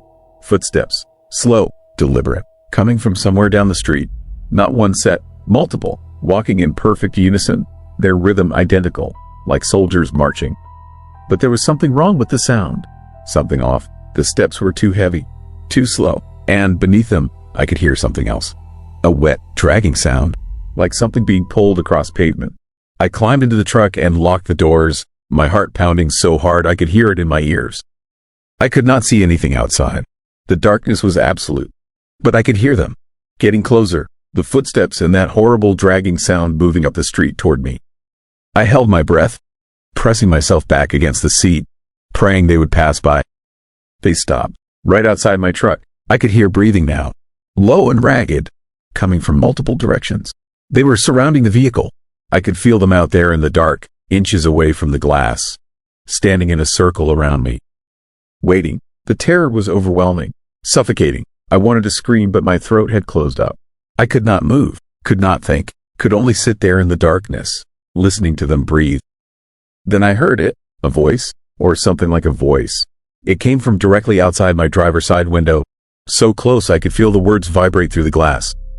It spoke my name, my full name, the one on my license, the one in my wallet. But the voice was wrong, layered, multiple voices speaking at once in perfect, chilling unison. It asked me why I was still here, why I had not left when I had the chance, why I had ignored the warnings. The scratching started after that. Nails on metal, on glass, all around the truck, slow at first, then faster, more frantic. The sound was horrifying, grating, like something trying desperately to get inside. I covered my ears, but I could still hear it, could still feel the vibrations through the vehicle. They wanted in, whatever they were, they wanted me. Hours passed, or maybe minutes. Time lost all meaning in that darkness. The scratching continued, the breathing continued, and occasionally, that voice would come again, speaking my name, asking me questions I did not dare answer. At some point, I must have passed out from sheer terror, because when I opened my eyes again, pale light was seeping into the cab. Dawn. I sat up, my body stiff and aching. The scratching had stopped. The breathing had stopped. I looked out the windows. The street was empty. Normal. The town looked exactly as it had when I arrived. Quiet, peaceful, like nothing had happened. But the truck told a different story. Every inch of it was covered in scratches. Deep gouges in the paint. Claw marks on the windows. The metal was scored and scraped like something had spent hours trying to tear it apart. And in the dirt beside the driver door, I saw them. Footprints. Dozens of them. But they were wrong. Too long. Too narrow. With only 4 toes each. The woman from the general store appeared on the street, walking toward me. She looked exhausted. Her face gray and hollow. She stopped a few feet from the truck and just looked at me. There was no surprise in her expression. Only resignation. She told me that my truck would start now. That I could leave. That I should never come back. And that I should never, ever tell anyone what I had seen. Because if I did, they would know. And they would find me, even far away from cold water. They would find me. I started the engine. It turned over immediately, purring like nothing had ever been wrong. I did not ask questions. Did not look back. I just drove, out of town, down the empty highway, as far and as fast as I could go. But even now, weeks later, I still hear them sometimes. Late at night, when the world goes quiet, I hear footsteps outside my apartment, slow and deliberate, and that wet dragging sound. I hear breathing at my window, and sometimes, in the darkness, I hear my name, spoken in that horrible layered voice that should not exist. I never told anyone, not the police, not my family, not anyone, because I know she was right. They're still out there, still watching, still waiting, and the gas station in Coldwater still closes before sunset. Every single day, because when darkness falls in that town, something comes out, something that has always been there, something that the people who live there have learned to hide from. And I brought it home with me. I know that now, because last night, I found scratches on my door, deep gouges in the wood, just like the ones on my truck. They found me, and tonight, when the sun goes down, they will come again. Story 7. A place where time didn't advance. The dashboard clock stopped at 3:17 in the morning, and that should have been my first warning. I was driving through northern Alaska on a highway that felt more like a suggestion than an actual road, pushing through darkness so complete it seemed to swallow my headlights. The kind of scary darkness that exists only in places where human civilization gave up trying. I had been on the road for 9 hours straight, fighting exhaustion and the creeping fear that comes with being alone in the wilderness at night. When I saw the lights of a small town flickering in the distance, relief flooded through me. I needed coffee. I needed to stretch my legs. I needed to see another human face and remember that the world still existed beyond this horrifying stretch of frozen nothing. The town appeared suddenly, like it had been hiding behind a curtain of darkness. One moment there was nothing but endless black. The next moment I was rolling past a faded welcome sign that read Greywater, population 92. The numbers seemed oddly precise for such a small place. The streets were empty but lit by old sodium lamps that cast everything in a sickly orange glow. Buildings lined both sides of the main road, their facades weathered and tired-looking. A diner, a hardware store, a small post office. Everything looked functional but forgotten, like a movie set that had been abandoned mid-production. What struck me immediately was the silence. My engine echoed off the buildings in a way that felt wrong, too loud, like I was disturbing something that wanted to stay still. No cars moved, no people walked, no dogs barked, just my headlights cutting through the eerie stillness of a town that should have had at least some signs of life. I pulled into the parking lot of the only place that looked open, a 24-hour diner called the Greywater Cafe. The neon sign buzzed and flickered, casting unsettling shadows across the empty lot. Through the windows I could see lights on inside and what looked like someone moving behind the counter. Normal, safe, exactly what I needed. The cold hit me like a physical blow when I stepped out of my car. Alaska cold in October, the kind that makes your teeth ache and your eyes water. I hurried toward the diner entrance, my boots crunching on gravel that sounded too loud in the disturbing quiet. The door opened with a cheerful jingle that seemed obscene in the silence. Inside, warmth wrapped around me. The smell of coffee and grease filled my nose. A long counter stretched along one wall, red vinyl stools lined up like soldiers. Booths with cracked leather seats filled the rest of the space. Everything looked like it was from the 1950s and had not been updated since. But it was clean, well-maintained, lived in. A waitress stood behind the counter, pouring coffee into a mug. She looked up when I entered, her face showing no surprise. No welcome, just a flat acknowledgement that another person had entered her space. She was middle-aged, her hair pulled back in a tight ponytail, wearing a uniform that matched the air of the decor. I slid onto a stool and asked for coffee. She poured without speaking, the liquid dark and steaming. I wrapped my hands around the mug, letting the heat seep into my frozen fingers. That was when I noticed the clock on the wall behind her. It read 2:45. I glanced at my watch. 3:20. I pulled out my phone. 3:21. But the clock on the wall insisted it was 2:45. There was another clock visible through the doorway to the kitchen. That one read 1:38. A third clock hung near the entrance. 4:06. Each clock showed a different time, and something about that felt deeply wrong. Not just broken clocks, something more chilling than that. Something that made my skin crawl. I sipped my coffee and tried to shake off the unsettling feeling. Maybe they were decorative. Maybe it was some kind of quirky small-town thing. But as I sat there, I watched those clocks, watched them carefully, and realized with growing horror that none of them were moving. The second hands did not tick. The minute hands did not shift. They were frozen at different moments, like someone had stopped time itself in different parts of the building. The waitress wiped down the counter in slow, methodical movements. She never looked at me directly, never asked if I needed anything else. Just wiped the same spot over and over, her hand moving in perfect circles that never varied. I asked her about the clocks, asked why they all showed different times. She stopped wiping, her hand froze mid-circle. Then she looked up at me with eyes that seemed too dark, too empty. "Time moves different here," she said. Her voice was flat, emotionless. Then she went back to wiping the counter in those same perfect circles. A chill ran down my spine that had nothing to do with the temperature. I finished my coffee quickly, left money on the counter, and headed for the door. The waitress never acknowledged my leaving, never looked up, just kept wiping that same spot with movements that seemed mechanical, inhuman. Outside, the cold felt worse, more hostile. The orange streetlights flickered, and in those moments of darkness between flickers, I could have sworn I saw shapes moving at the edges of the light. Quick, darting, gone before I could focus on them. My car sat alone in the parking lot, and the distance to it suddenly seemed terrifying. Every shadow could hide something. Every sound could mean danger. I walked quickly, keys already in my hand, fighting the urge to run. That was when I noticed the people. They stood in the windows of the buildings across the street, perfectly still, not looking out at the town, not looking at anything, just standing there, facing the glass, motionless as statues. I counted 6 of them in different windows, all adults, all completely frozen. My hands shook as I unlocked my car door. I needed to leave, needed to get back on the highway and put miles between myself and this creepy town. But something made me hesitate. Some morbid curiosity, some need to understand what I was seeing.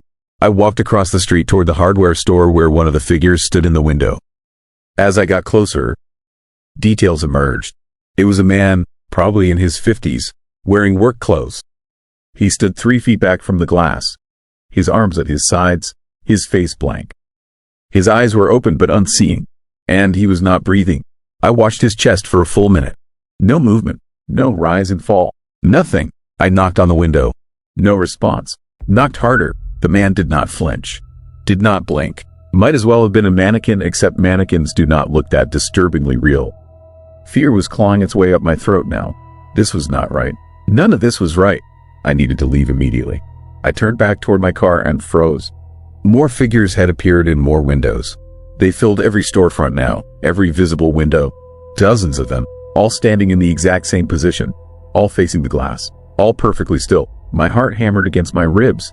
The nightmare feeling of being watched by countless unblinking eyes pressed down on me. I ran for my car, my breath coming in short gasps that turned to fog in the freezing air. I threw myself into the driver's seat and slammed the door. My hands fumbled with the keys. The engine turned over once, twice, then roared to life. I threw it in reverse, tires squealing as I backed out of the parking spot. That was when every figure in every window turned to look directly at me. The movement was simultaneous, perfectly synchronized, dozens of heads rotating at the exact same speed, dozens of empty eyes fixing on my car with an attention that felt predatory. Hungry, I slammed the gas and tore out of that parking lot. My tires fought for traction on the icy road, but I did not care. I just needed distance, needed to escape this horrifying place where time stopped and people became living statues. The town flashed past my windows. More figures stood on the sidewalks now, all facing my car, all tracking my movement with those terrible empty eyes. They did not move otherwise, did not chase, just watched with an intensity that made my skin crawl. I hit the edge of town doing 60, way too fast for the conditions, but terror had taken the wheel. The last building disappeared behind me and suddenly I was back on the highway, back in the darkness, back in what felt like the normal world. My phone buzzed. I glanced down. 3:21, the exact same time it had been when I entered the diner. I looked at my watch. 3:21. Impossible. I had been in that town for at least 20 minutes, maybe longer, but according to every device I owned, no time had passed at all. The dashboard clock was still frozen at 3:17.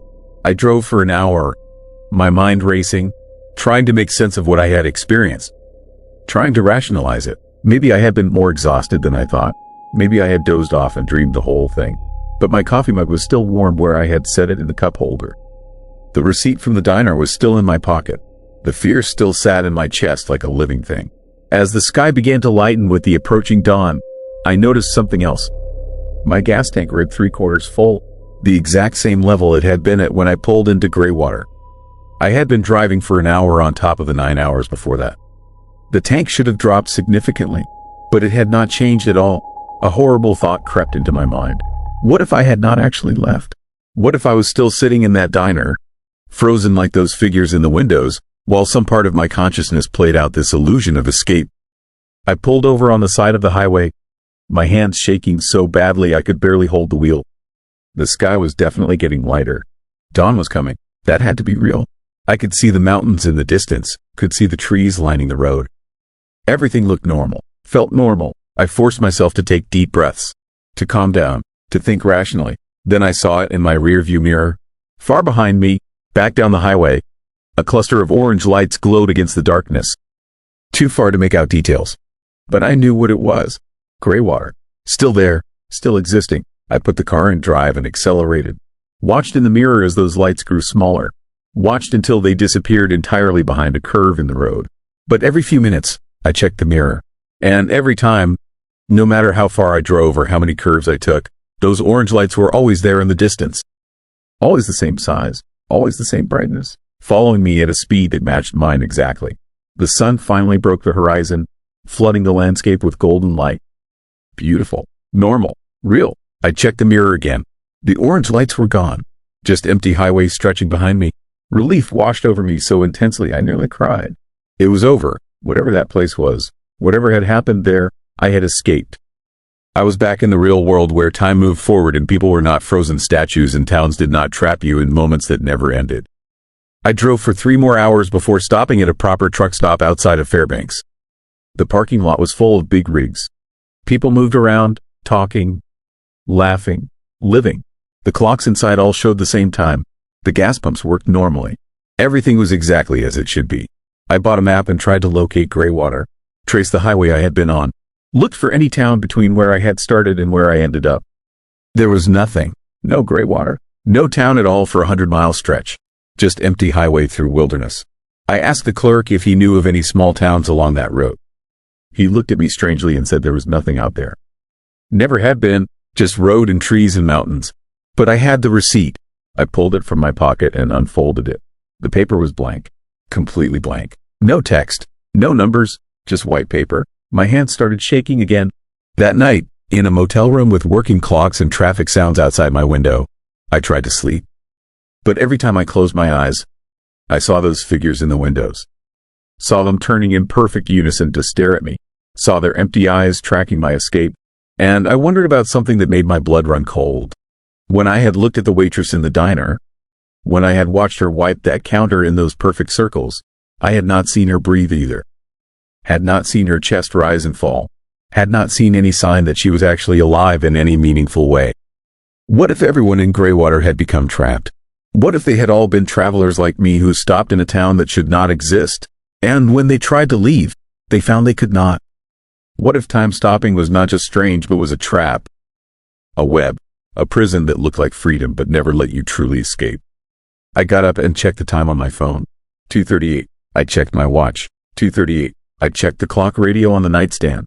2:38. I stood there in the darkness of that motel room, watching those clocks. Watching them carefully. Watching for any sign that the second hands were not moving, that the numbers were not changing, that I had not actually escaped at all. The second hand on the clock radio ticked. Once, twice, 3 times. I let out a breath I had not realized I was holding. But I still check, every day, multiple times. I look at clocks and I watch them tick. I watch my watch and my phone and every timepiece I encounter, because some part of me, some deep and terrified part, knows the truth. Leaving Greywater felt like stepping back into motion. Felt like time starting again after being paused. But what if it did not? What if I never really left that parking lot? What if every mile I have driven since that night is just an illusion, a dream, a fantasy created by a mind trying to cope with being trapped? What if I am still there, standing frozen in a window, staring out at an empty street, waiting for the next traveler to arrive and see me and realize too late that they should never have stopped? What if none of this is real and I just have not figured it out yet? I live with that fear now.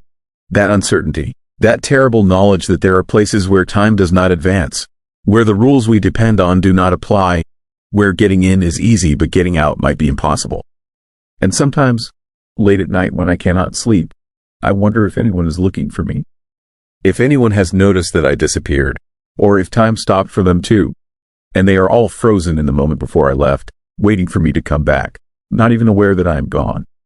The scariest thing about Greywater was not what I saw. It was what I still do not know.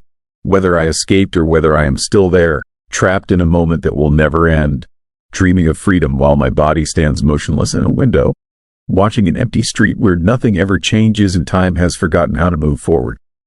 Story 8. They didn't. The answer simple questions. The moment I realized no one in that town would give me a straight answer, I should have turned around and never looked back. But curiosity is a dangerous thing, especially when you are alone on a frozen highway in Alaska where the winter darkness swallows the world for months and the only lights you see are the ones that should not be there. The horrifying truth is that some places exist in the gaps between our understanding, and some people stop being people long before you notice something is wrong. I was driving through the interior of Alaska in late November, heading to a job site where I would spend 6 weeks maintaining communication towers in the middle of nowhere. The darkness had already settled in for the season. True polar night was still weeks away, but the sun barely cleared the horizon anymore, giving us maybe 3 hours of weak gray light before the blackness returned. The GPS on my phone had stopped working 2 hours earlier. No signal, no satellites, just a frozen blue dot on a map that no longer matched the road I was traveling. The highway stretched ahead like a ribbon of ink through an ocean of nothing. Snow covered everything. The spruce forest pressed close on both sides, their branches heavy and sagging, creating walls of shadow that seemed to lean toward the road. My headlights were the only illumination for miles. Then I saw the glow ahead, faint at first, yellow and warm and completely out of place in this frozen wasteland. As I got closer, I realized it was a town. Small, maybe a dozen buildings clustered along both sides of the highway. The sign at the edge said, Northridge, Alaska. Population 340. I needed directions. My paper map showed this area as empty wilderness, but towns moved and changed in Alaska. People relocated. New settlements appeared where old mining camps had been. I pulled into what looked like a gas station, though the pumps were old and rusted. A single light burned above the entrance to a small building. The parking lot held 3 pickup trucks covered in snow, like they had been sitting there for days. Maybe weeks. Inside, the warmth hit me immediately. Too warm for a building this size in a climate this cold. The space was cramped and cluttered with shelves of supplies, canned food, batteries, motor oil, a counter at the back with a cash register that looked older than I was. Behind the counter stood a man in his 60s, wearing a flannel shirt and a blank expression that did not change when I walked in. He watched me approach but did not greet me, did not nod, did not acknowledge my existence until I spoke. I asked him for directions to Route 7, which should have been nearby according to my last GPS reading. The man looked at me for a long moment. His eyes were strange, too dark, like pupils that had expanded to swallow the iris entirely. When he finally spoke, his voice was flat and emotionless. He told me the roads around here went all sorts of ways. That people came and went. That direction was a tricky thing in winter when everything looked the same. He said I should stay on the main highway and things would sort themselves out eventually. It was a complete non-answer. Polite but empty. Designed to end the conversation without providing any actual information. I pressed him. Asked specifically about Route 7. He smiled then. But it was wrong. Too wide. Held too long. He said routes had numbers and numbers had meanings and meanings changed depending on who was asking. He suggested I might want to warm up before heading back out. Maybe grab some coffee. Maybe wait a bit. The way he said it made my skin crawl. Like he was reading from a script he had memorized but did not understand. I left without buying anything. Back in my truck, I sat for a moment trying to process what had just happened. The interaction felt scripted, rehearsed, like the man had been trained to deflect questions without seeming hostile.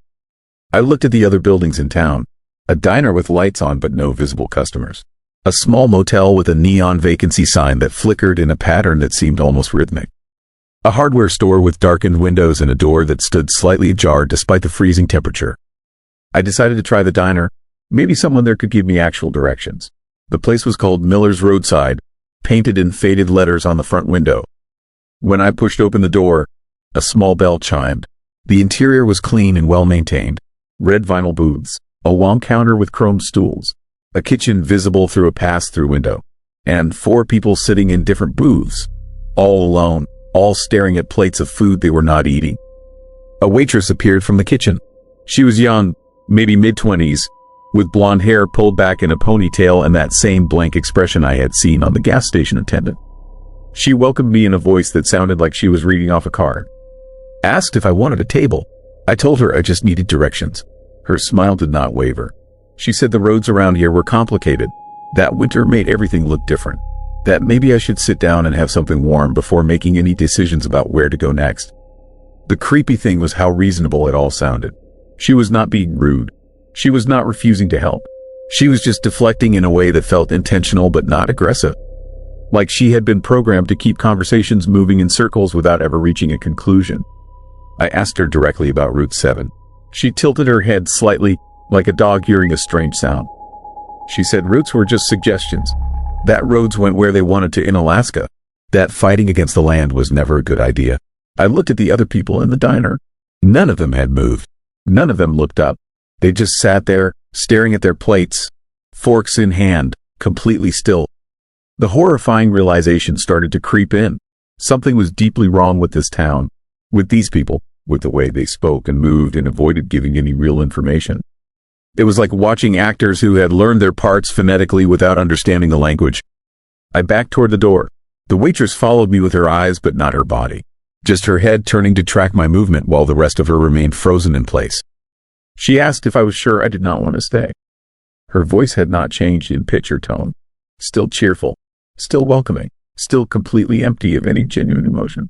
The bell chimed when I pushed through the door. Behind me, I heard the scrape of chairs, all 4 of those silent customers standing up at once. I ran to my truck. The engine turned over immediately, and I pulled out of the parking lot faster than I should have on icy roads. In my rearview mirror, I saw them, all 6 people from the diner, standing in the doorway, watching me leave. Not moving, not waving, just standing there with their arms at their sides and their heads tilted at the exact same angle. Like puppets whose strings had gone slack. The highway out of town should have been empty. But as I drove, I noticed lights in my mirror. Headlights from multiple vehicles following behind me. Keeping pace, never getting closer but never falling back. I accelerated. They accelerated. I slowed down. They slowed down, maintaining a perfect distance. And when I looked in the mirror, I could see the silhouettes of drivers in each vehicle. All sitting in the exact same position. All holding their steering wheels at the same angle. My fuel gauge started dropping faster than it should.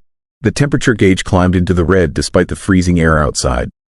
The radio, which had been silent for hours, suddenly crackled to life.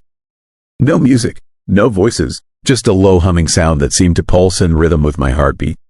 The dashboard lights flickered, the headlights dimmed and brightened in a pattern that matched the rhythm of the radio static. Then I saw it ahead. Another town, bigger than Northridge. More lights, more buildings, a sign that read, "Welcome to Coldwater Creek." I had not seen this on any map, had not passed through it on my way north. It should not be here, but there it was, sprawling across both sides of the highway like a trap waiting to close. And I was heading straight into it. I tried to stop, tried to turn around, but my truck would not respond. The steering wheel locked, the brakes did nothing. The engine revved on its own, accelerating me forward into the center of town. Buildings flashed past, houses with warm lights in the windows, a post office, a school, a church with a tall steeple, all of it perfectly maintained, all of it glowing with that same unsettling warmth. And on every street corner, I saw them, people, standing perfectly still, watching my truck pass, all of them with their heads tilted at that same strange angle, all of them wearing expressions that were almost human but not quite right. My truck came to a stop in the center of town, in front of a large building with a sign that read, Coldwater Creek Community Center. The engine died. The doors unlocked themselves with a click that sounded too loud in the sudden silence. Outside, figures began to emerge from the buildings. Dozens of them, walking toward my truck with slow, measured steps. Their movements were too synchronized, too perfect, like a choreographed dance performed by people who did not understand what dancing was. I locked the doors. It did nothing. They walked past the truck without trying to open it, without looking at me directly. They formed a circle around the vehicle, standing maybe 10 feet away, all facing inward. Then they began to speak, not to me, to each other, having conversations that sounded normal on the surface but made no sense when you listened closely. Talking about weather that did not match reality, discussing events that could not have happened, asking each other questions and giving those same circular, meaningless answers. The disturbing thing was how natural it sounded if you were not paying attention. How easy it would be to join in, to start talking like them, to let your words become empty and vague and designed only to fill silence without conveying information. I felt the urge to roll down the window, to ask them what they wanted, to engage with them on their terms. And I realized that was the trap. That was how they got you. They pulled you into their pattern, made you part of their routine. And once you started talking like them, thinking like them, you would become like them. The radio in my truck crackled again. This time I heard a voice, my own voice, speaking words I had never said, having a conversation with someone I could not hear, answering questions about where I was going and why I had stopped, giving vague, circular responses that meant nothing. It was a recording of a version of me that did not exist yet. A preview of what I would become if I stayed. I grabbed my emergency kit from behind the seat. Flares, a knife, a flashlight. I kicked open the passenger door on the side away from the circle of watchers and ran. The cold hit me like a wall, but I did not stop. I sprinted between buildings, heading for the darkness beyond the town lights. Behind me, I heard nothing. No footsteps, no shouts, just that terrible silence broken only by my own ragged breathing and the crunch of snow under my boots. The edge of town came suddenly. One moment I was surrounded by buildings, and the next I was in open wilderness. The forest rose ahead of me, black and impenetrable. I plunged into it without hesitation. Branches tore at my clothes. Snow fell from above, covering me in freezing powder. I ran until my lungs burned and my legs screamed. Then I ran further. When I finally stopped, I was deep in the woods. No lights visible in any direction. No sound except wind in the trees and my own heartbeat. I used my flashlight sparingly, just enough to keep from walking in circles. The beam caught something ahead, a shape in the snow. As I got closer, I realized it was a vehicle, an old pickup truck, buried under years of accumulated snow and ice. Frozen solid. And inside, barely visible through the frosted windows, I saw the outline of someone sitting in the driver's seat. Still, frozen, waiting. I found 3 more vehicles in the next 100 yards. All old, all abandoned, all with those terrible silhouettes inside. People who had tried to escape just like me. People who had run into the forest thinking they could hide. People who had not understood that the cold was part of it. That the darkness was part of it. That everything out here was designed to turn you around and send you back to those towns where questions never got answered and conversations never ended and people stopped being people without anyone noticing until it was too late. My flashlight died. The batteries should have been good for hours, but they were dead. I was alone in absolute darkness, surrounded by frozen corpses in vehicles that had been here for decades. And then I heard it. Footsteps in the snow. Slow, measured, multiple sets, coming from all directions. They had followed me. Or maybe they had always been out here. Maybe the forest was full of them. Maybe there was nowhere to run because this entire region was theirs. I do not remember making it back to the highway. I do not remember finding another vehicle with keys in the ignition and an engine that somehow still worked. I do not remember driving south for 6 hours straight without stopping until I reached Fairbanks and civilization and people who answered questions like normal human beings. The doctors said I was suffering from severe hypothermia and possible hallucinations from carbon monoxide exposure. They said I was lucky to be alive, but I know what I saw. I know what I heard. And the nightmares that wake me up are not just memories. They are warnings, because twice now I have gotten calls on my cell phone from numbers with area codes that do not exist. Both times, when I answered, I heard my own voice on the other end, having a conversation with someone, giving vague, circular responses to questions I could not hear, talking like them, sounding more like them each time. Last week I got a letter in the mail. No return address.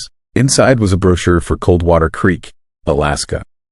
A beautiful tourist destination, friendly people, great community spirit, and on the back, a handwritten note in my own handwriting that I do not remember writing. It said simply, "We are waiting for you to come back. We have so many questions, and you will have all the time in the world to not answer them." I burned the letter, but the creepy thing is, I found myself wanting to go back. Wanting to understand, wanting to know what they really were and what they really wanted. That is the horror of it. That is how they get you. They plant the curiosity. They make you need answers. And when you go looking for those answers, you find only more questions. Questions that spiral and loop and never resolve. Questions that change you. Questions that make you part of them. So I am telling this story now, while I still can. While my words still mean something. While I can still give straight answers to simple questions. Because I can feel it starting. The urge to deflect. To be vague. To turn every conversation into a circle that leads nowhere. And I know that soon, maybe tomorrow, maybe next week, someone will ask me something simple like what time it is or how to get to the nearest gas station. And I will smile that too wide smile. And I will tell them that time is a funny thing, that it moves differently for different people, that maybe they should stay a while and things will sort themselves out eventually. And they will look at me with confusion and concern, and they will not realize that I have already become one of them. That I have stopped being quite human. That I am now part of something that exists in those dark spaces between towns, in those long winter nights, in those places where questions go to die and answers never come. The scariest part is not what happened to me in Alaska. It is knowing that right now, somewhere, there are towns full of people who do not answer questions. Who deflect and circle and seem friendly but give you nothing. And every person who stops there, every traveler who asks for simple directions, risks becoming part of it. Risks losing themselves in the vague spaces between words. Risks forgetting what it means to communicate with purpose and meaning. I should have turned around the moment that First Man refused to tell me how to find Route 7. But I did not. And now neither will you when it happens to you. Because the horrifying truth is that we all think we would notice. We all think we would see the warning signs and leave before it was too late. But they are so polite, so reasonable, so good at seeming almost normal that you do not realize you were trapped until you were already starting to talk like them. Story 9. Something is watching from the trees. I died in Alaska, and nobody knows it yet. That is the only way I can explain what happened to me. Because the person sitting here typing this account is not the same person who drove north 3 months ago. Something fundamental changed during those 72 hours. Something that makes me question whether I actually made it out at all. Or whether I am still there, in that town, experiencing some kind of extended nightmare that feels more real than my waking life. Let me be direct about what I'm trying to say. I went missing. Officially, according to the police report filed by my sister, I disappeared on October 10th. My truck was found abandoned on Route 1, 90 miles north of Fairbanks. I was discovered 5 days later, standing on the side of the same road, perfectly healthy, with no memory of the missing time. The police found no evidence of foul play.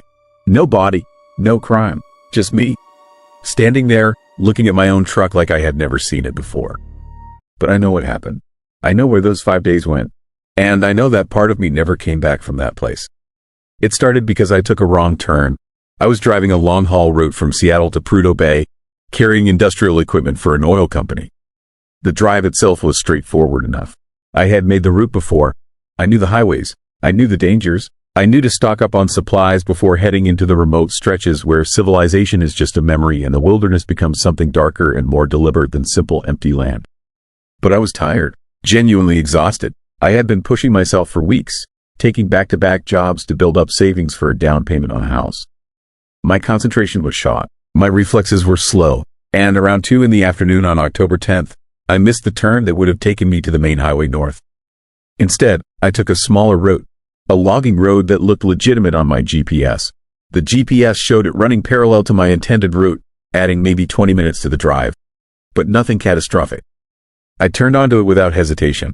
This was my mistake. This was the moment when things began to slide sideways into nightmare. The logging road was old and poorly maintained. The asphalt was cracked, trees pressed in from both sides, tall pines and birch creating a tunnel of green and shadow. But the road seemed to be going in the right direction. My GPS confirmed it, so I drove. After about 30 minutes, I began to notice that the road had not intersected with any other roads. No driveways, no side branches, no signs of civilization at all. The trees seemed taller here, and the light filtering through them had taken on a strange, greenish quality. My instinct told me something was wrong, but I was tired enough that I simply turned up the radio and kept driving. That was when I saw the first sign. It was hand-painted on a piece of scrap wood nailed to a tree. The letters were crude and the paint was faded, but the message was clear: turn back. I laughed at it. I actually laughed. It seemed like some kind of joke. Local kids trying to scare drivers. I kept going. The road deteriorated further. Potholes appeared. The GPS kept insisting I was heading in the right direction. But my instinct was screaming at me to turn around. I saw more signs, dozens of them, nailed to trees at irregular intervals. Some said turn back. Others said do not enter. One simply said last chance. I should have listened. I knew I should have listened. But I had been on the road for too long, and my judgment had eroded along with my patience. I told myself the signs were an elaborate prank. I told myself I was only 40 minutes from the highway. I told myself that turning back would cost me time, and time was money, and I needed that money more than I needed to feel comfortable. So I continued into the creeping darkness of that forest, and the road continued to stretch ahead of me, unchanged, without landmarks, without any indication that I was getting closer to anywhere.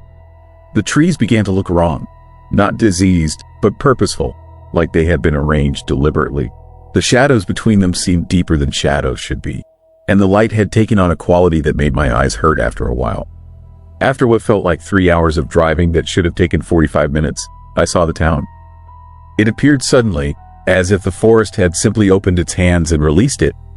A small town, single main street, maybe a dozen buildings. The architecture looked like it dated from the 1950s, but the buildings had been well maintained. The streets were clean. There were no visible signs of decay or abandonment. And yet, the town felt profoundly wrong. It felt like looking at a stage set. Everything was arranged correctly, but nothing was authentic. The GPS showed my position at the town center. According to my map, I was still 140 miles from the highway. The road had taken me completely off the intended route. I was now in a place that should not exist, a town that did not appear on any map I had ever consulted. I parked my truck in front of a building with a faded sign that read General Store. The temperature was dropping rapidly. It was still only 3 in the afternoon, but the sun was already sinking toward the horizon with surprising speed. In October, the days in Alaska are already short, but this felt unnaturally accelerated. The darkness was coming faster than it should. I got out of the truck and immediately became aware of something that made my skin contract with fear. Silence. Complete, total silence. No birds. No wind, no distant traffic, no sound of insects or animals. Nothing. The silence was so profound it felt like a presence, like silence itself was something thick and watchful. I stood there for several minutes, listening to that terrible silence, feeling the hair on the back of my neck rise and stay raised. I went into the general store. The interior was bright and clean and stocked with everything a small town might need. Canned goods, frozen foods, clothing, tools. Everything was neatly organized and appeared to be well maintained. But there was no one in the store. No cashier, no customers, no indication that anyone had been inside the building for a very long time. I walked toward the back, looking for someone, searching for any sign of human activity. What I found instead was a ledger. It was sitting on the counter next to an old register. The cover was leather, aged and worn. I opened it and immediately understood something that made my entire body go cold. It was a log, a record of arrivals. The entries went back decades, handwritten names and dates, and next to each entry, a simple notation. Most said stayed, some said returned. A few scattered entries simply said left. I recognized some of the dates, disappearances that had been in the news over the years. Drivers who went missing on Alaskan highways, hikers who vanished in the wilderness, people who simply ceased to exist and were never found. And here they were, listed in this ledger, with dates that corresponded exactly to when they disappeared, including a recent entry, dated just 3 days earlier, with my name already written in the book. My hands started shaking, my vision narrowed. I felt like I was about to vomit. I was looking at physical proof that somehow, someone in this town had anticipated my arrival, had written my name down before I even got here. This was not possible. This was not rational. And yet, my name was there, in the ledger, clear as day. I left the store immediately. I got back to my truck and locked the doors. I turned the engine on and checked my GPS. The GPS showed my location clearly, but now when I tried to select a route to Fairbanks, something strange happened. The GPS would not calculate a route. It showed the town, but it would not acknowledge any roads leading away from the town. It was as if the town existed in some kind of bubble, a place that could be entered but not escaped. The road out felt longer. I drove the same way I came in, following my tire tracks through the forest, expecting to see the logging road that had brought me to this place. But the forest looked different, subtly altered. The trees seemed to be in slightly different positions. The road curved in ways I did not remember. And after 30 minutes of driving, the landscape had changed entirely. I was no longer on a logging road. I was on a paved road, well maintained, with clear markings and signs. But the signs were wrong. They all pointed back toward the town.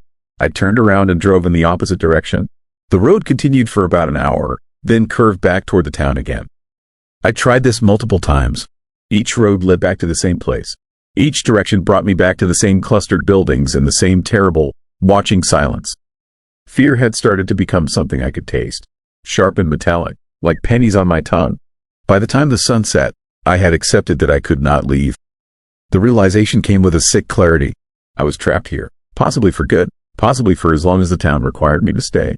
I drove back to the main street and parked the truck in front of a building with a sign that read motel. The motel was a one-story structure with maybe 10 rooms facing the street. It looked like something from the 1960s, but the exterior had been recently painted. The door was unlocked. I went inside. The lobby was small and overheated. There was a front desk, but no one behind it. A small bell sat on the desk with a handwritten note that simply said ring. I rang the bell. The response was immediate. A woman appeared from the back room, as if she had been waiting just out of sight. She was perhaps 50 years old, with dark hair and an expression that suggested she had been expecting me. Which, I suppose, she had.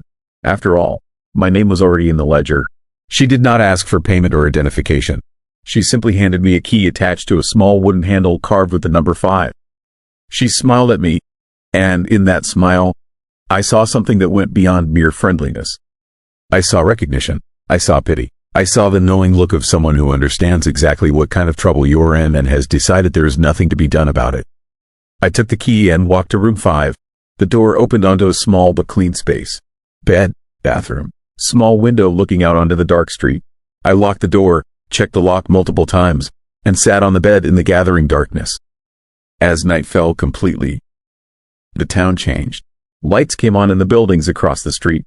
Not electric lights, but something else. Something that burned with a steady orange glow that looked like firelight or candlelight. The buildings, which had seemed empty during the day, now showed shapes moving behind the windows, figures moving back and forth, conducting some kind of activity that I could not quite make out, but that looked purposeful and deliberate. And the silence ended. I heard sounds from outside, footsteps on pavement, voices, but not actual words, just low murmurs that meant people were moving around out there. But when I looked out the window, the street appeared empty. The figures were moving inside the buildings, but they were not moving like normal people. The movements were jerky, wrong, like film being projected at an uneven speed. Around midnight, I heard something scratching at my window. Not branches, not wind, something that sounded conscious, something that wanted in. I covered the window with blankets and did not look outside again. I did not sleep. I sat on the bed with all the lights on and waited for dawn. But dawn did not come in any normal sense. The night gradually shifted to a deep gray twilight that might have been morning or might have been just a variation of the night. The light never got bright. It just became less dark. And the sun, when I could see it, appeared to move across the sky in a way that did not match the normal passage of time. It felt like watching a film on fast forward. I ventured out of the room in this strange daylight. The town was different now. The buildings looked more run down. The paint was peeling. The windows were darker, as if covered from the inside, and there were people walking the streets, many of them, all moving in the same direction, toward a large building at the end of Main Street that I had not noticed the day before. The people did not acknowledge me. They did not look at me. They simply moved past with their eyes fixed on something in the distance. But as they passed, I noticed something chilling. They all looked wrong, not visibly damaged or sick, but profoundly off. Their skin had a grayish tone. Their movements were stiff, coordinated, like they were controlled by something outside of themselves. And their eyes were empty, like the person who had once looked out of those eyes had left and nothing had been there to replace them except hollow function. I recognized some of their faces from photographs, missing persons, people whose disappearances had been investigated and then forgotten. They were here. They were alive, in some sense, but they were not present. They were not themselves. They were something else wearing the shape of themselves. I ran back to my truck. I got in, locked the doors, and started the engine. The fuel gauge showed 3/4 of a tank. Enough to drive for 6 or 7 hours. Enough to get past any reasonable distance. I drove out of the town in the direction I thought led away from it, and the road stretched ahead of me, unchanged, without landmarks, without any indication that I was getting closer to anywhere. I drove for what felt like 4 hours. The landscape never changed. The road never curved significantly. The dark forest pressed in from both sides, and then, quite suddenly, I saw the town again. The same buildings, the same streets, the same terrible sense of arrival. I had driven in a complete circle. The road had led me back to the beginning. Panic, true primal panic, began to set in. I checked the fuel gauge. It had dropped significantly, but not proportional to the distance I had driven. I should have used less fuel if I had only driven in a loop. It was as if the driving itself was consuming fuel at an accelerated rate. As if the very act of trying to escape was being made expensive in every possible way. I drove again. Different direction. Same result. The town reappeared. The fuel dropped. The landscape refused to change. After the 5th attempt, I gave up. I drove back to the motel and parked the truck. The woman behind the desk was waiting for me when I entered the lobby. She smiled the same sad, knowing smile. She did not say anything. She simply nodded, as if my return confirmed what she had already known. That I would try to escape. That I would fail. That eventually, I would accept what was happening. I spent that night in room 5, listening to the sounds of the town. Footsteps, voices, the scratching at the window that never stopped for long, and underneath it all, a kind of rhythmic pulsing sound that might have been machinery or might have been something else. Something organic, something that sounded like breathing but on a scale much larger than any human lung. By the second day, I was beginning to understand. The town was not a place. Not really. It was something else. Something that existed in the spaces between normal geography and normal time. A trap dressed up as a destination. A mechanism designed to catch people and keep them. And the people who had been here for years, the ones I had seen moving through the streets with empty eyes, they were not being held against their will. They were being changed, converted, transformed into something that could be useful to whatever the town actually was. I found myself thinking in new ways, accepting new possibilities. On the 3rd day, when the woman offered me a meal, I ate it without question. On the 4th day, I noticed my thoughts were becoming clearer, but also less mine. like someone was speaking inside my head. Someone who was very old and very patient and very certain about what was going to happen next. And then, impossibly, I was outside the town, on a road I had not driven, standing on the shoulder with my truck visible in the distance behind me. I was confused about how I had gotten there. My mind felt fuzzy. There were gaps in my memory. I could not remember the last 2 days, or at least, I could not remember them in any way that made sense. A police car appeared about an hour later. They had been searching for me. My truck had been found abandoned days ago. Search and rescue teams had been mobilizing. My sister had reported me missing, and they had found me standing on the side of the road, looking healthy and coherent, but with no recollection of what had happened. I have been home for 3 months now. I have talked to police. I have talked to doctors. I have submitted to every test and evaluation they could think of. Everything comes back normal. My health is fine. My mental state is stable. There is no trauma, no explanation for where I was or what happened to me. But I know the truth. I know that 3 days of my life are missing. I know that I spent those days in a town that should not exist and in the presence of things that should not be alive. And I know that part of me is still there. Every night, I hear the scratching at my windows. Not loud enough for anyone else to notice, but distinct enough for me to know what it is. And sometimes, when I look in the mirror, I see something behind my own reflection. Something moving in the shadows just behind my shoulder. Something that wears my face but does not quite move like I move.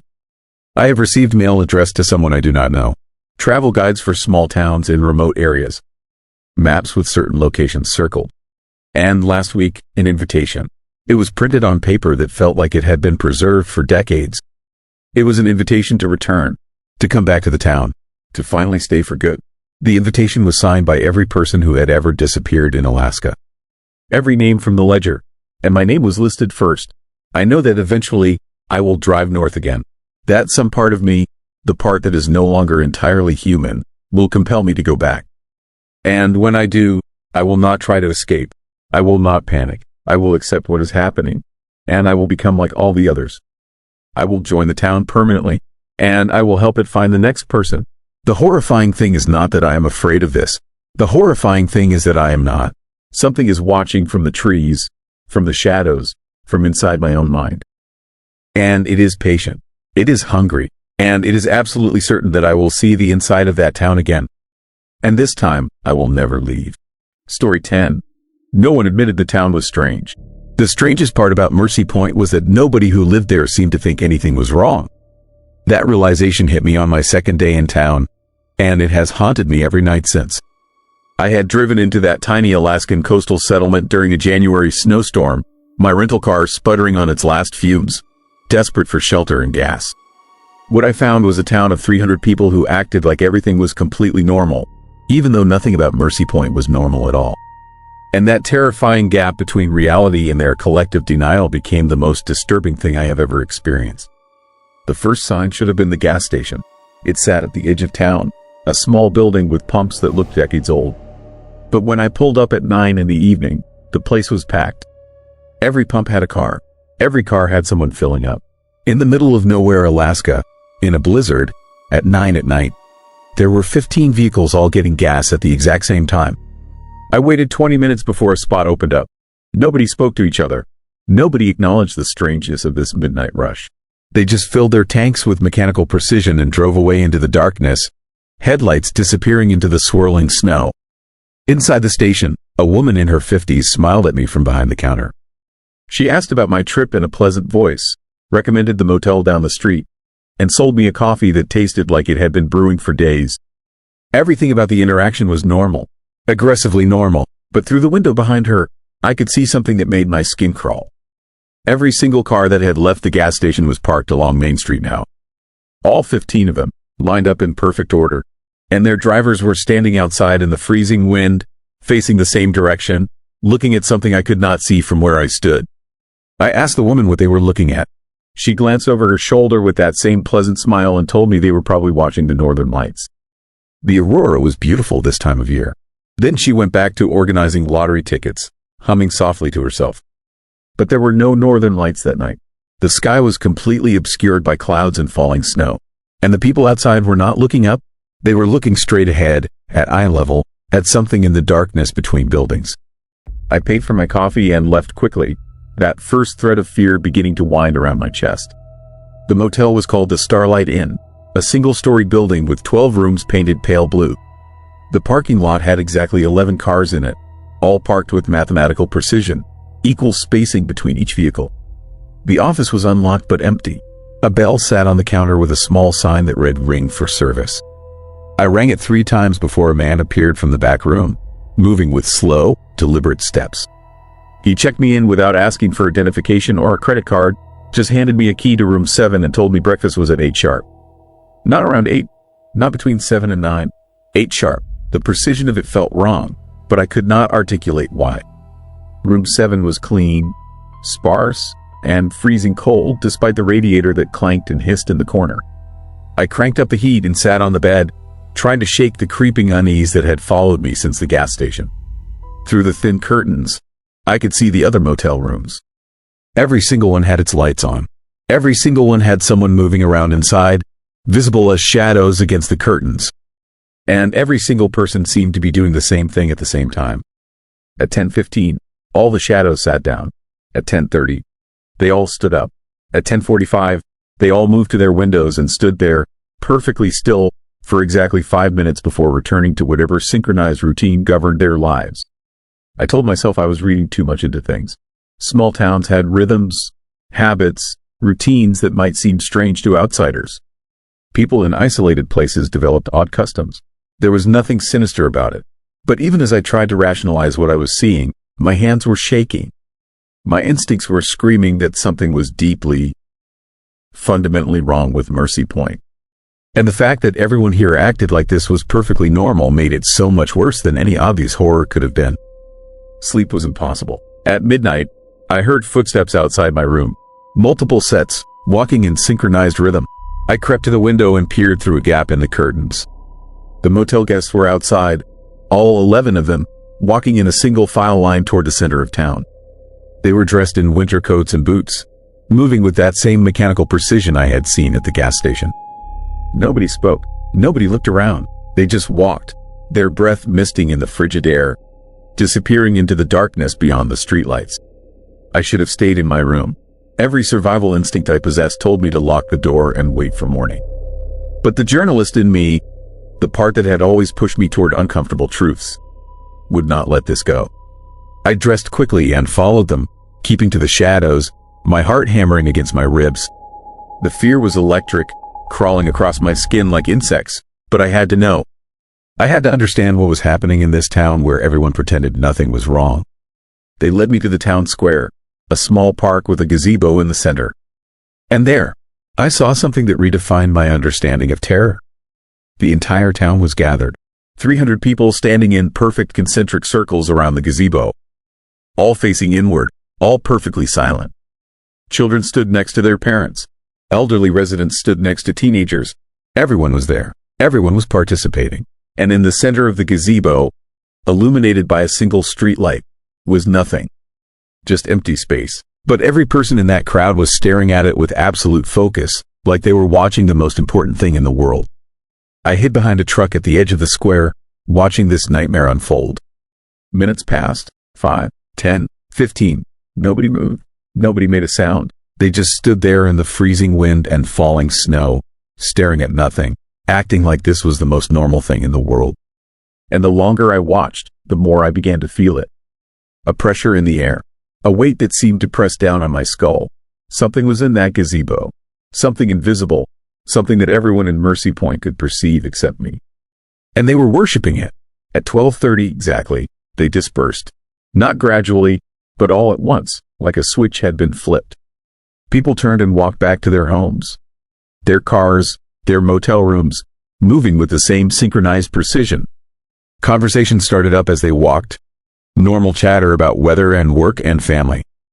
As if they had not just spent 30 minutes staring at an empty gazebo in a blizzard. As if this was just another Tuesday night in Mercy Point. The casual normalcy of it was more horrifying than any scream or panic could have been. I ran back to my room and locked the door, my mind racing. This was not a cult. Cults had leaders, rituals that made sense within their own twisted logic. This was something else. This was an entire town that had accepted something impossible as normal. that had integrated it so completely into their daily lives that they no longer even recognized it as strange. And whatever that invisible thing in the gazebo was, it had a hold on them so complete that they could not see how wrong their behavior had become. Morning brought no relief. At 8 sharp, I went to the motel office for breakfast. The room was full of guests, all sitting at tables arranged in perfect rows, all eating the same meal of scrambled eggs and toast, all chewing in synchronized rhythm. The motel owner smiled and gestured to an empty seat. I sat down, and a plate appeared in front of me, identical to everyone else. The eggs were cold, the toast was burnt. Nobody complained. Nobody even seemed to notice. They just ate, mechanically, until their plates were clean, then stood up all at once and left in single file. I tried to talk to someone, anyone, about what I had seen the night before. At the diner on Main Street, I asked the waitress about the gathering in the town square. She smiled pleasantly and told me that Mercy Point had a strong sense of community. People liked to come together. It was nice, was it not? When I pressed her, asking what exactly they were looking at, her smile never wavered.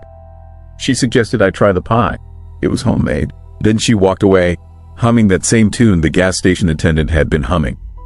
Every person I approached gave me the same treatment. Pleasant deflection, casual dismissal, aggressive normality. Nobody would admit that anything strange had happened. Nobody would acknowledge the synchronized behavior, the midnight gatherings, the invisible presence in the gazebo. And the more I pushed, the more I realized something chilling. They genuinely did not see it as strange. Whatever was happening in Mercy Point had rewired their perception of reality so completely that they had lost the ability to recognize abnormality. They were trapped in a nightmare and calling it normal life. I decided to leave immediately. But when I went to check out of the motel, the owner told me the roads were closed. Too much snow, dangerous conditions. I would need to stay at least another night, maybe 2. I looked outside and saw clear roads, barely an inch of new snow. I pointed this out. He smiled and repeated that the roads were closed. It was not safe to drive. I should stay. Everyone agreed I should stay. When I tried to walk to my car anyway, I found all 4 tires had been deflated. Not slashed, just deflated, as if someone wanted to keep me here without causing obvious damage. The fear turned to panic then.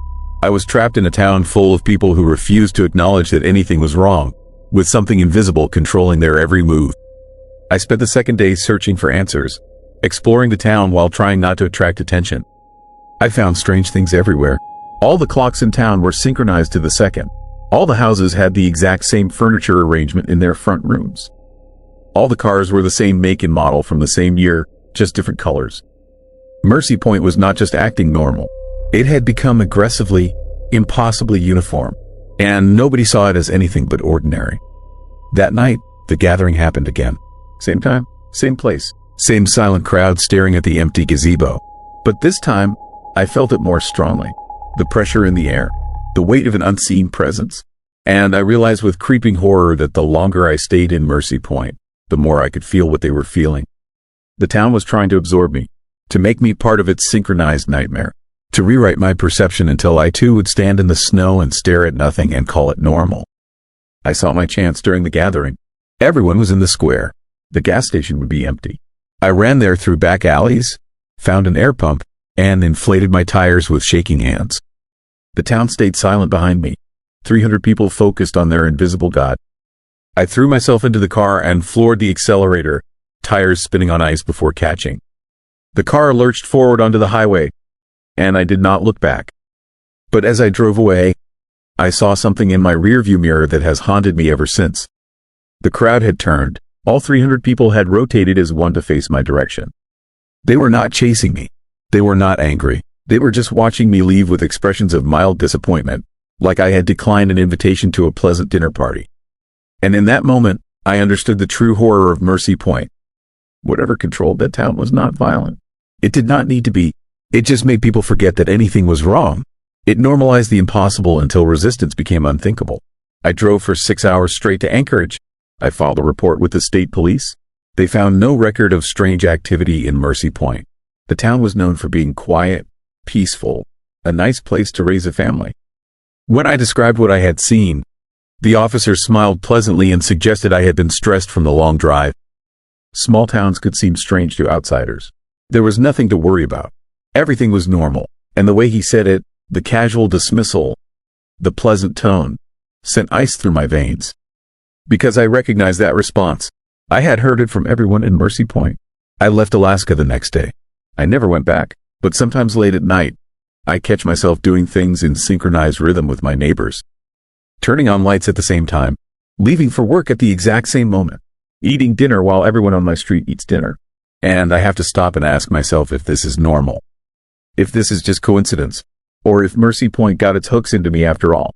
If that invisible presence followed me home and is slowly, carefully, rewriting my perception of reality until I too will stand in the dark and stare at nothing and smile and insist that everything is fine. The most terrifying part is not knowing, not being able to trust my own judgment about what is normal and what is not. Because that is what Mercy Point does. It does not kill you. It does not hurt you. It just makes you forget that you are supposed to be afraid. And once you forget that, once you accept the impossible as ordinary, you become part of it. You become another smiling face insisting that nothing is wrong.